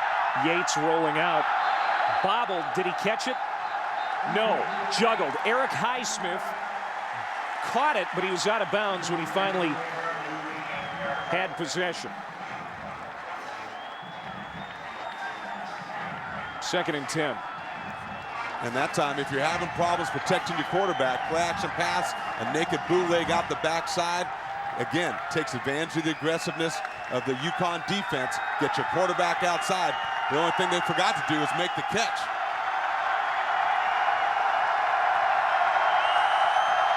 Crowd all over these Tar Heels. Yates. Drawn makes the catch out of the backfield. He'll get 13. It's a first down.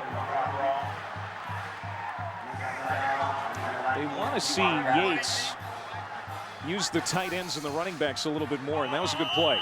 Well, there you go, too. You see Sean Drawn just slip out into the flat, and again, move in the pocket for the quarterback, avoiding the rush, give him some time to throw, easy completion. Drawn had a breakout year last year against UConn, and over 100 yards and had a touchdown.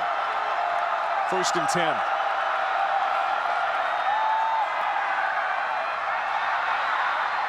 Greg Little with a first down. Back-to-back first downs. And North Carolina moving the ball. Actually, Highsmith and a gain of 13. And that's why they're so high on Highsmith himself. He's 6'3", 175 pounds. He's a big-bodied, long receiver that's getting a lot of valuable experience right now. And they got to pay off in production as well. Last play of the third quarter. And UConn in good shape, leading by 10, but North Carolina moving the ball now. 15 minutes of play to go here at Rentschler Field. Number 19, North Carolina has some work to do.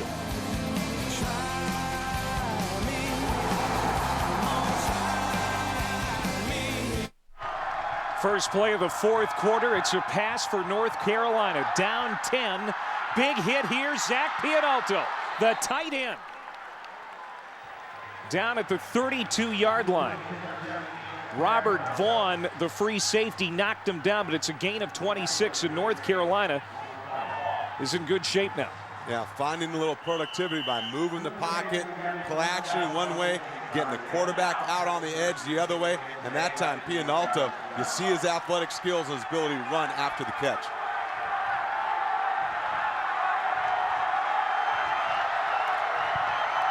Drawn on the pitch. And he's inside the 30, down at the 28. UConn has the lead 10-0 despite not having their starting quarterback. Zach Frazier is out of this game with a knee injury. It's been a defensive battle. Each team has punted 6 times. North Carolina on this drive. They've got A.J. Blue now in at quarterback. He's their Wildcat guy.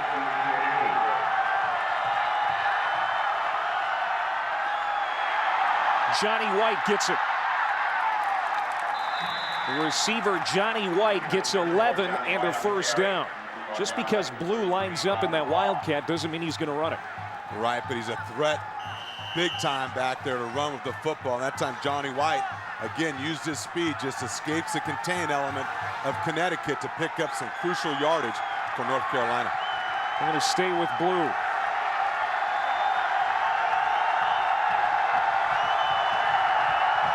White again in motion. This time, Blue keeps it. And UConn had it figured out. Jerome Jr., the strong safety, who beat out some veterans to win the job, makes the tackle. Now Yates will come back in. Again, the swarming, relentless pursuit of this UConn defense. Look, he bounces outside. And there's Junior right there. And who comes in to clean it up? Greg Lloyd, middle linebacker, having a heck of a day. 8th play of the drive for North Carolina.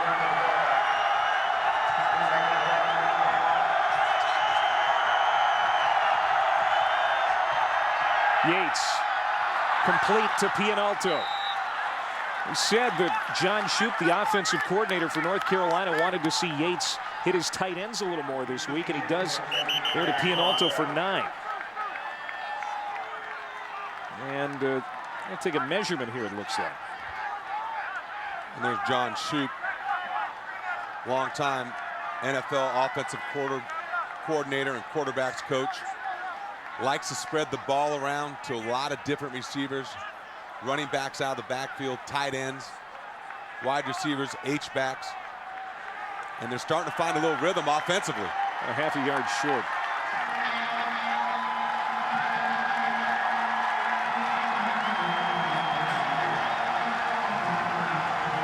Shoup was one of the youngest offensive coordinators in NFL history. The Bears promoted him at age 31. Now he's in charge of this offense at North Carolina. 3rd down and inches for the Tar Heels. Ryan Houston comes in at running back.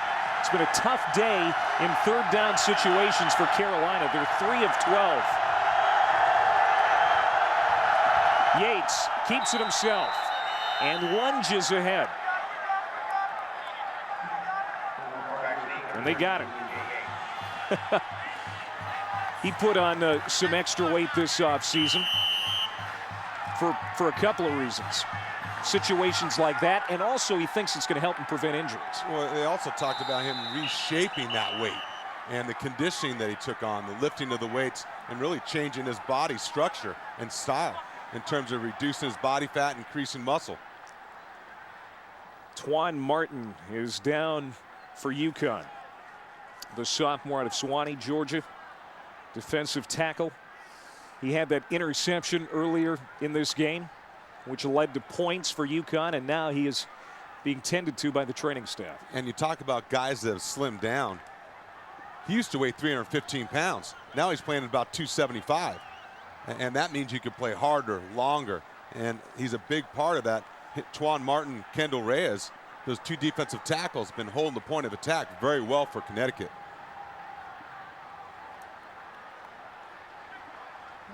Don't forget, you should go to Facebook and search ESPNU. We want you to be a fan of ESPNU. And if you have photos or comments, we'd love to see them and hear them.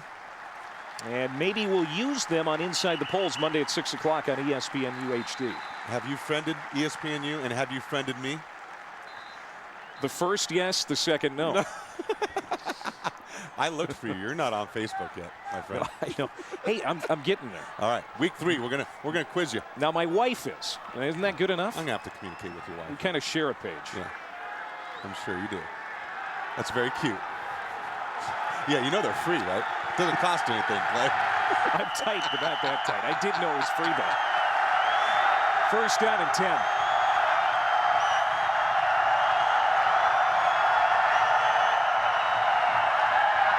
Yates rolling out, hits his receiver. Anthony Elzy. A nice catch. The fullback picks up 7. And now North Carolina inside the 5.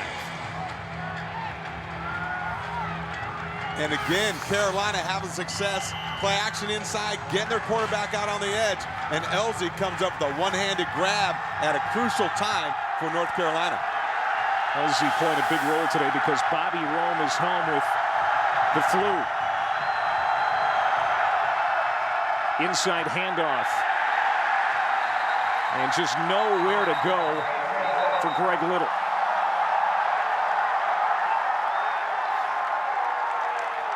UConn fans wanted a penalty flag there as Little kind of threw an elbow. And Jasper Howard, no flags down.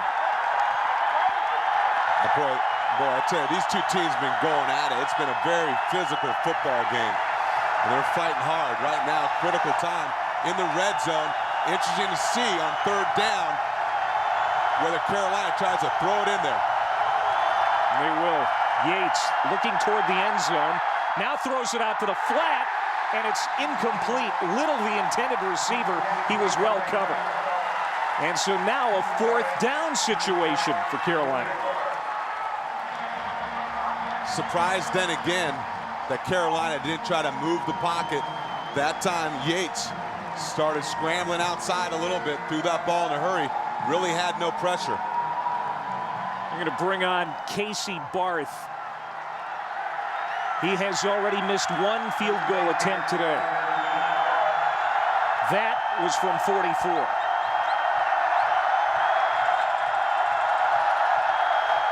This from 22.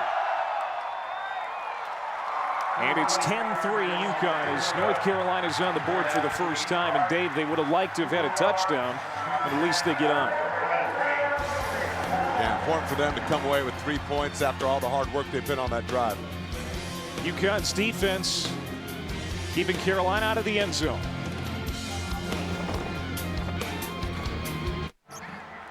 Once again, UConn's defense rises to the occasion on 3rd down. You'll see the pressure upfield on Yates. And then you'll see Gary Wilborn, number 21, in tight coverage to force Carolina to settle for the field goal.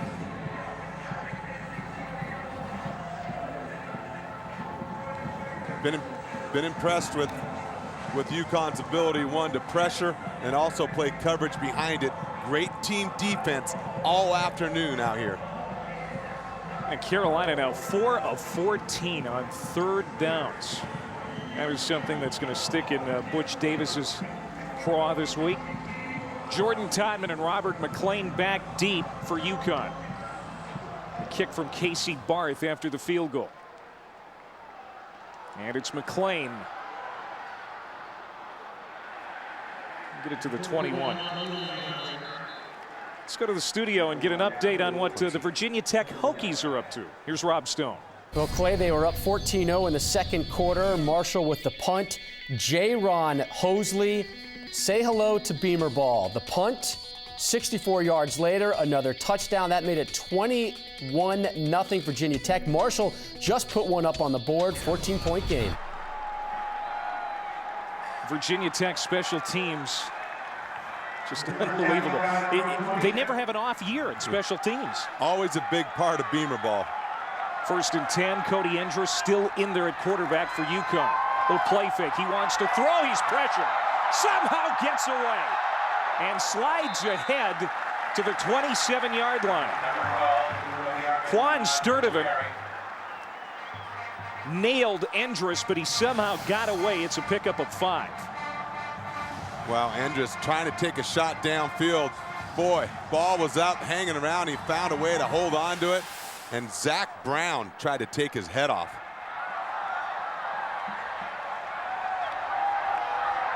So now 2nd and 6.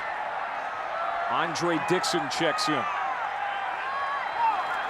Dixon gets the handoff. But nowhere to go as Marvin Austin knocks him down for no gain. He's Dave Diaz-Infante. I'm Clay Matvick. We're in East Hartford, Connecticut today, Rentschler Field, the home of the UConn Huskies. They've got number 19 North Carolina on the ropes. It has been a defensive game, not much offense for either side. North Carolina just recently got on the board with a field goal. UConn today on 3rd down, 2 of 11. It's 3rd and 5.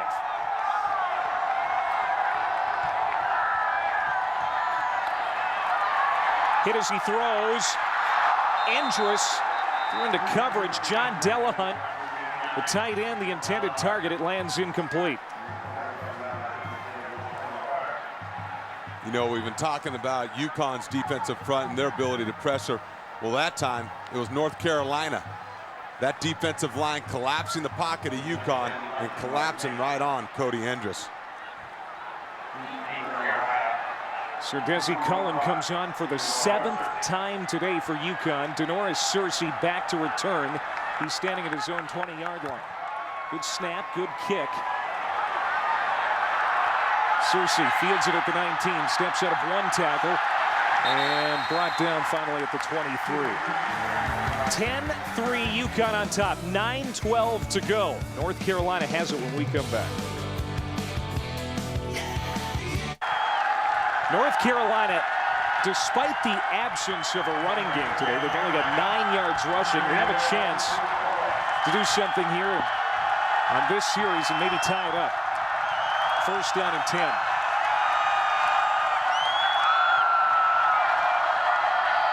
From their own 24, it's a quick hit to Greg Little.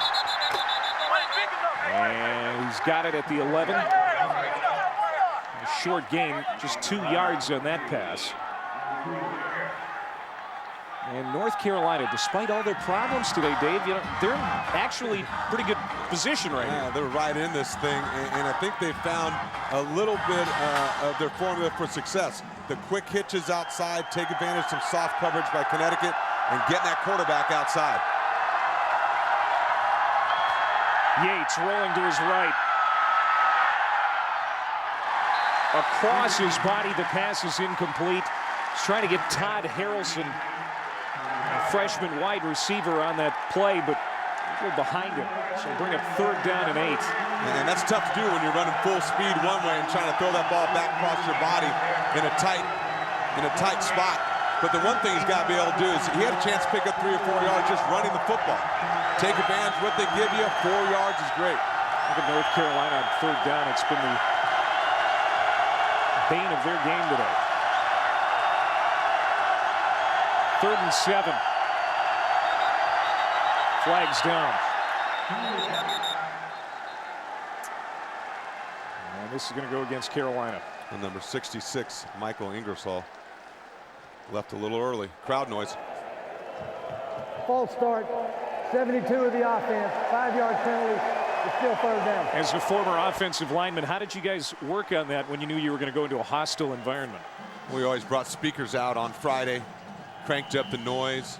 You learn to watch the ball. You do timing things off the center's head. There's a couple different ways to address crowd noise and be able to get off on the snap count, which is crucial in pass situations.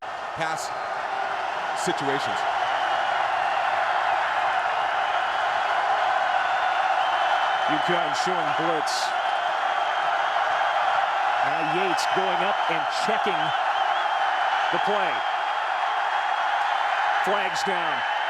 Yates has it complete at the 35, but this is probably going to come back. Harrelson on the catch. A gain of 24. There's just too much movement in that play before the ball was snapped. We have an illegal shift by the offense. The quarterback failed to get set. The tailback was moving at the snap. 5-yard penalty, it's still 3rd down. A lot of backup players in there for North Carolina. And, you know, when you're in a tough situation with this much noise. Yeah, you're trying to change the play at the line of scrimmage. You got to be set for a second. Time. 24-second clock was moving down. So now 3rd and 17 after 2 straight penalties against North Carolina.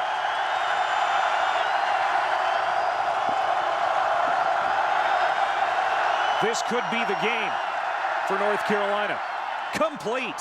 Eric Highsmith keeps this drive alive for the Tar Heels with 7:52 to go. It's a pickup of 20.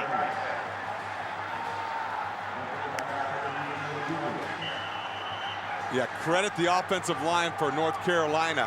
Holding up, down in distance is against you. You got to protect your quarterback. You got to give him time to make that throw down the field. And then Highsmith, the awareness of a freshman to catch the ball, know where the first down marker is, and fight your way to it.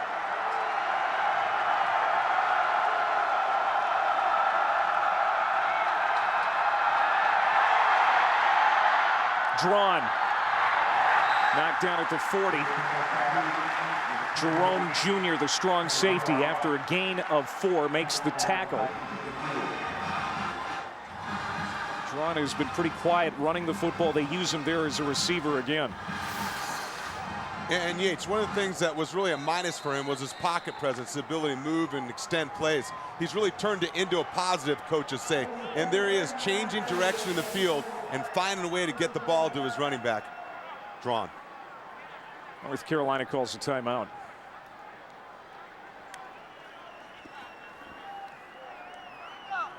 Big completion there on this series to keep the drive alive for North Carolina.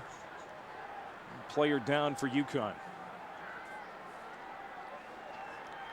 And now what does North Carolina have to do here to make sure that they can keep something going?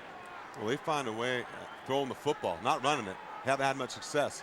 Quick, short timing throws, and then moving the pocket and getting Yates outside of that pass rush of Connecticut and find his receivers in the flat areas. And so he's doing a good job of that, mixing things up and not sitting back there like an easy target for Connecticut. The running game has been absolutely non-existent for North Carolina. And that's just one of the problems for the Tar Heels today. Yeah, and it's been really kind of a surprise. They thought that Sean Drawn was going to be able to run the football. They felt good about their scheme and their offensive line up front.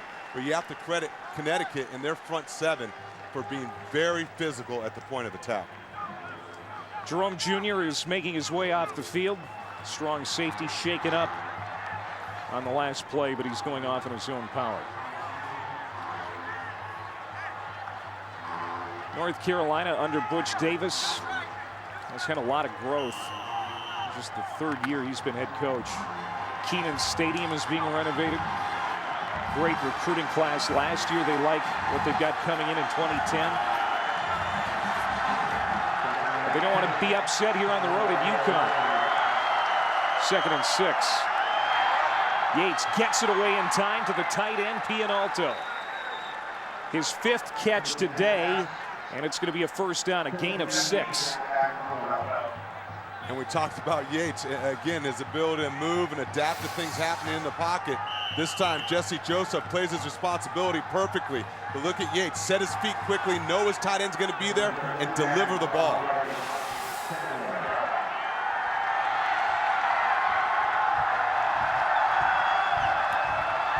Ryan Houston with a nice season opener, 6 carries for 45 yards and a couple of touchdowns. Like you said earlier, Dave, he's a short yardage back, but we see him here at midfield asked to carry the football because Drawn hasn't been able to do much. Well, and I think North Carolina's decided if we run it, we need to get physical. And Ryan Houston is 245, 250 pounds at tailback. On 2nd and 5, it's Houston again. He bulls his way close to a first down. In fact, he's got it. It's a gain of 5. And North Carolina will move the chains again. The clock continuing to run. 5:46 to go. And you start thinking that Carolina feels like they got a little momentum right now. Running the football now with Houston at tailback, and UConn's defense got to find a way to stiffen up and get a stop here. Houston. Nice gain on first down, a pickup of 9. Of his 11 career rushing touchdowns, none has been longer than 5 yards. That should give you a pretty good indication of how Carolina uses him. But they're going to him here on this important series. And the offensive line for Carolina has stepped up. Cam Holland, Alan Pelt, open up that hole right up the middle. Second and short. Houston again. First down and more. Inside the 25 as UConn is having trouble stopping this 6'2", 245-pounder. He picks up 9 there. Well, this little inside run is becoming their bread and butter. Look at Houston. Just take the ball, go behind the trap block, find the seam, and watch the legs. You see the power. 5 carries, 30 yards. This is the 10th play of the drive for North Carolina. And arguably the most important one of the day. Yates caught. Out at the 5 is Pianalto. The tight end picks up 20. His 6th catch. And it all starts up front. That offensive line off the play action. Look at the bunch of UConn defenders there. Yates is setting up camp in the backfield and allows his tight end that has great skills down the field, Pianalto, to make a big catch on the corner route. He's got 85 yards receiving. Houston checks back in. First and goal. It's Houston trying to cut it back in. Gets it down to the 4. Lawrence Wilson, the weak side linebacker, brings him down. A gain of 1. Second down and goal for North Carolina. They're looking for the equalizer here. And when you're UConn, when you need a big stop in the running game, it's Greg Lloyd, number 95, that's getting up off the bottom of that pile. Absolutely no running game before this series for North Carolina.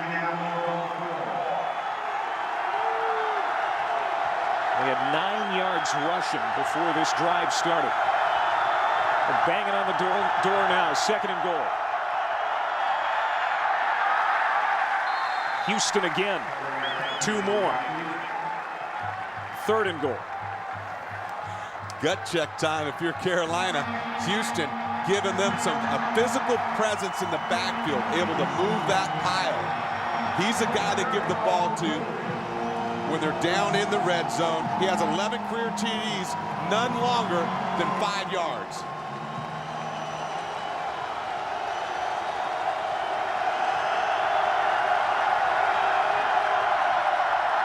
Yates to the end zone. Touchdown, North Carolina.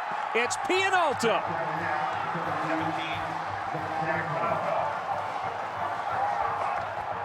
What a drive for the Tar Heels as Zach Pianalto caps it with a touchdown reception, but he is slow to get up.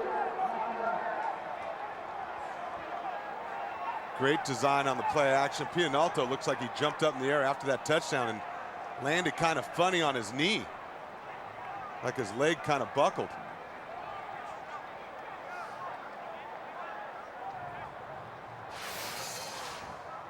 There's a play action pass. They get the fullback out in the flat, and this time Pianalto, instead of going towards the corner, he just kind of hooks up over the end zone, uses that big body as a target, and Yates puts it right on the numbers. He was celebrating and turned his ankle. You see him jump up when he's excited, and he just looks like he rolled his ankle.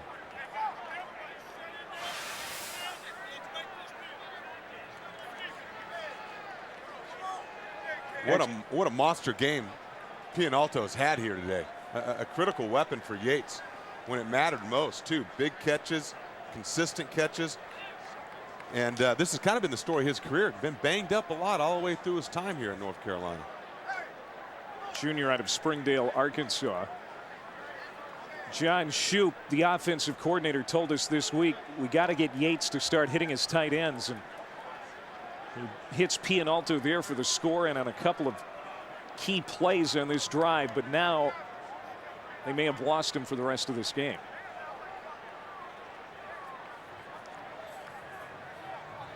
He had a PAT pending. UConn a kick away from tying this one up. It'll be interesting to see what UConn does now and what they can do. We've got plenty of time left on the clock. Well, and Cody Anderson has had a chance to get a few series in now. He's going to have to rise to the occasion when his team needs him. This thing's going to be tied up. A little over 2 minutes left. Some of our storylines from today.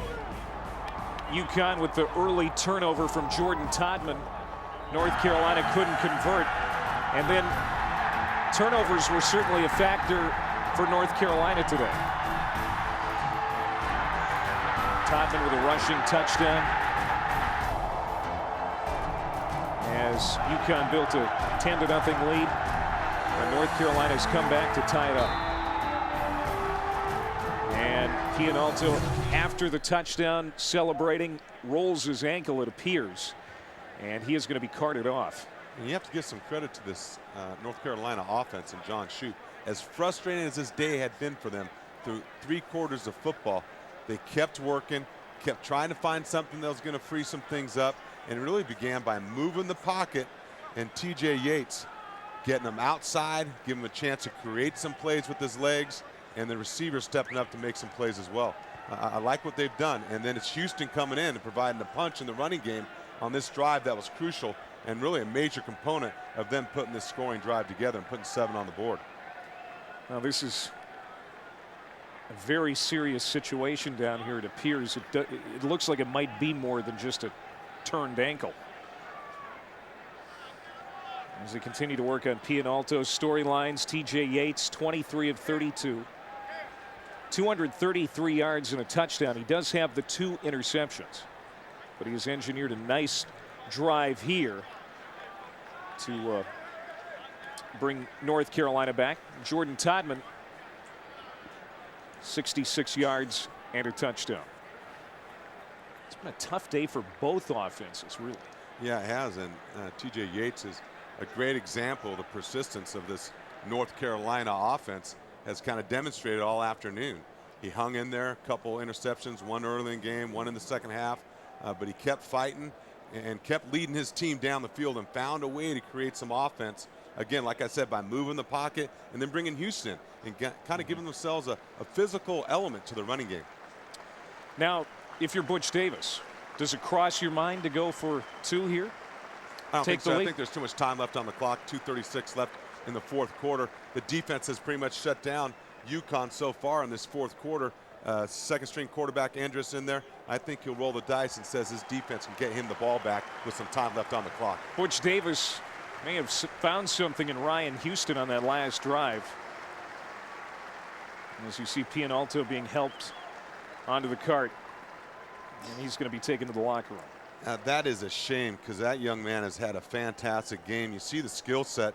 He's 6'4", 255 pounds, can block at the point of attack, but has a great feel for the soft spots in the zone and is fast enough to run away from safeties and linebackers.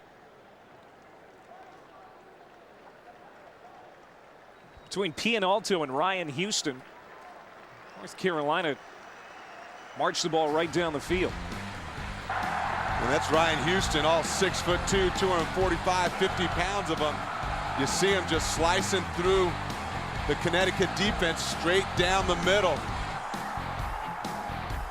And North Carolina found a way to create some seams in that UConn defense by pulling and trapping and then attacking them straight down the pipe. The all-important extra point. Here's Casey Barth for the tie.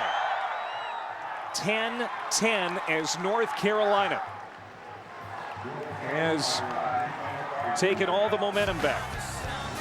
A 13-play drive going 76 yards. Yates to Pianalto. They lose Pianalto, but Carolina back in the game.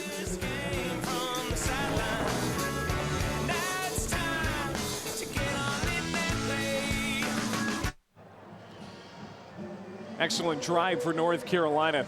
They had 32 yards rushing on that drive. Prior to that, Dave, just 9 yards rushing. So they found an aspect of their offense which hadn't been working, and it's been the key here to them getting back into this game and tying it up. It sure has been. It's been the passing game and T.J. Yates that opened up that running game. It's interesting, talking to Butch Davis during the week, one of the things he said when he described Yates to us was that he's mature, but he's really mentally tough. Been through some injuries, had to battle through some things, but really had an appreciation for how tough he was mentally and his ability to compete when things aren't going his way. Jordan Totman and Robert McLean back to return for UConn. Kick from Casey Barth, end over end. Here's Totman, looking to get some decent field position. And he's only going to get back to the 20, a 10-yard return. Shane Malarkey, job in kick coverage, and Todman now limping off, and that could be key. So UConn now first down and 10 at their own 20, plenty of time on the clock, 2:32 to go. And that's one of the drawbacks of using a starting tailback on kickoff return. Todman's going to stay out. Cody Endress is in the game still at quarterback, as UConn has already lost its starting quarterback, Zach Frazier, with a knee injury. Endress to the flat. Dixon hit as he tries to catch it. Quan Sturdivant. He led the nation with 87 unassisted tackles last year, and somehow... And one of the things they use to describe Sturdivant is his closing speed. A great example of that right here. You see Endress get the ball out quickly, but who's there right when the ball gets there? Quan Sturdivant. Somehow, he did not get conference or national recognition last year. Yeah, how does that escape you when you lead the nation in unassisted tackles? Snap goes over Endress's head.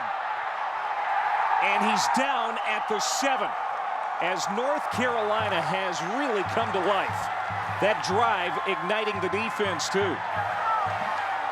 Randy Edsall is probably in shock of what's happening right before his eyes.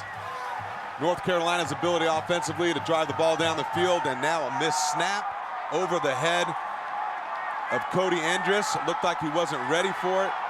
Center snapped it. It's now 3rd and 23. From his end zone, Endress gets it away. It is caught by Todman. He needs to get to the 20, and he does. He gets down to the 23, but there is a penalty flag down. And this could come back. Looks like it might be holding. We have holding 73 in the end zone. The result of the play is a safety. Oh, my. It was in the end zone, and North Carolina takes the lead 12-10 on that safety. And that was Dan Ryan, the big left tackle. Holding in the end zone results in a safety. They've got a 3-man rush. It's a tough situation. He just takes down Robert Quinn, I think it was, in the end zone. Randy Edsall must be coming out of his skin right now in disbelief. See Endress setting up, and again, it's one of the toughest things there is. It's 3rd and very long. Everyone knows you're throwing it. They try to dump it off to their back, but you get called for the takedown in the end zone. 12 unanswered points for North Carolina. And now Carolina will get the football back after the free kick. So they've got a great situation here, a first down or two, and they'll be able to run out the clock. And to be fair to Dan Ryan, you're never really thinking, oh, I'm in my end zone. I can't hold. You're just trying to protect your quarterback. You're trying to run your feet.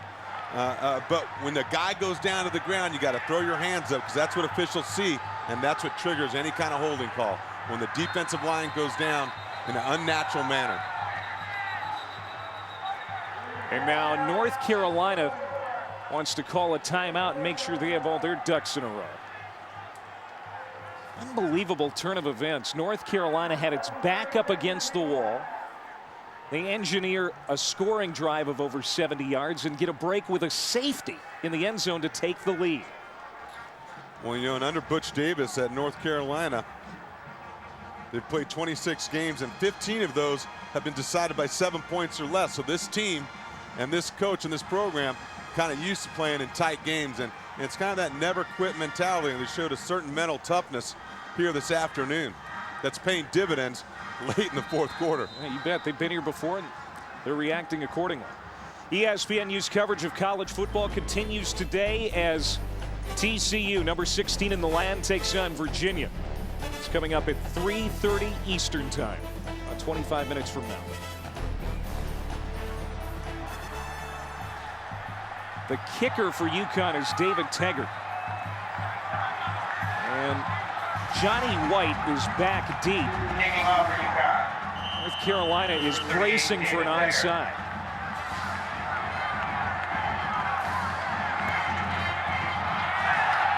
Did it go 10? UConn believes it did, and UConn has recovered. Alex Molina has it, and UConn has it 1st and 10.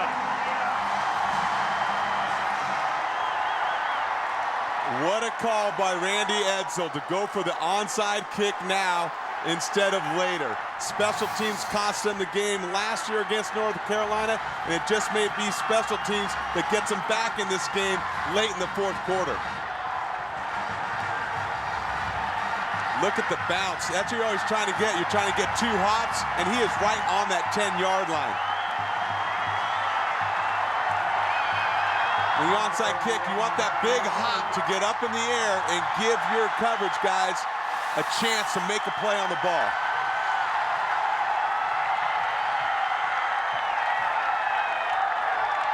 A minute and a half to go. UConn down 2. Caught. Brad Cunyu, the senior. 1st down, UConn. A gain of 13. Clock stops momentarily as they move the chains. Now it starts to wind again. Brad Cunyu dropped a pass early in the game that was kind of high and hot. This time he hangs on to it when his team needs it. Andrus complete. Isaiah Moore the catch. It's going to be a gain of 5. UConn wanting to get at least in field goal range, as a field goal would win it. And their kicker, David Taggart, is a pretty good one. His range, not uncommon for him to kick from 45 yards out. His best is 47. Andrus tried to force that into Cunyu. Good coverage. Charles Brown, the crowd wants a flag. There's none thrown. Ooh, that was close. Charles Brown might have got away with one. I think it was just good physical play, though. Good play, good anticipation of the pass. Got his left hand in front. Little contact, not enough to call it. But again, Cody Andrus had a back out in the flat. Got to take what the defense gives you. 3rd and 4. Todman doesn't get it again. He wants a flag. Bruce Carter, the linebacker, in coverage. And now it's 4th down. Clock stops with 32 seconds to go. UConn would like to get about the 25-yard line to give Taggart a chance. Timeout called as Randy Edsall wants to talk things over here with a 4th down and 4 coming up. What a game, as this has been a defensive struggle all game, and now it's going to come down to a big offensive series here for UConn. Alongside Dave Diaz-Infante, I'm Clay Matvick. Both of these teams undefeated, 1-0 on the season. North Carolina, the number 19 team in the country. It looked for a while there that they were going to be upset, but they've come back 12 unanswered. Zach Frazier, the starting quarterback for UConn, knocked out of this game with a knee injury. He can only look on. Randy Edsall pacing the sidelines, hoping to get in field goal range. 32 seconds to go. 4th down and 4. Cody Endress, the sophomore, at quarterback.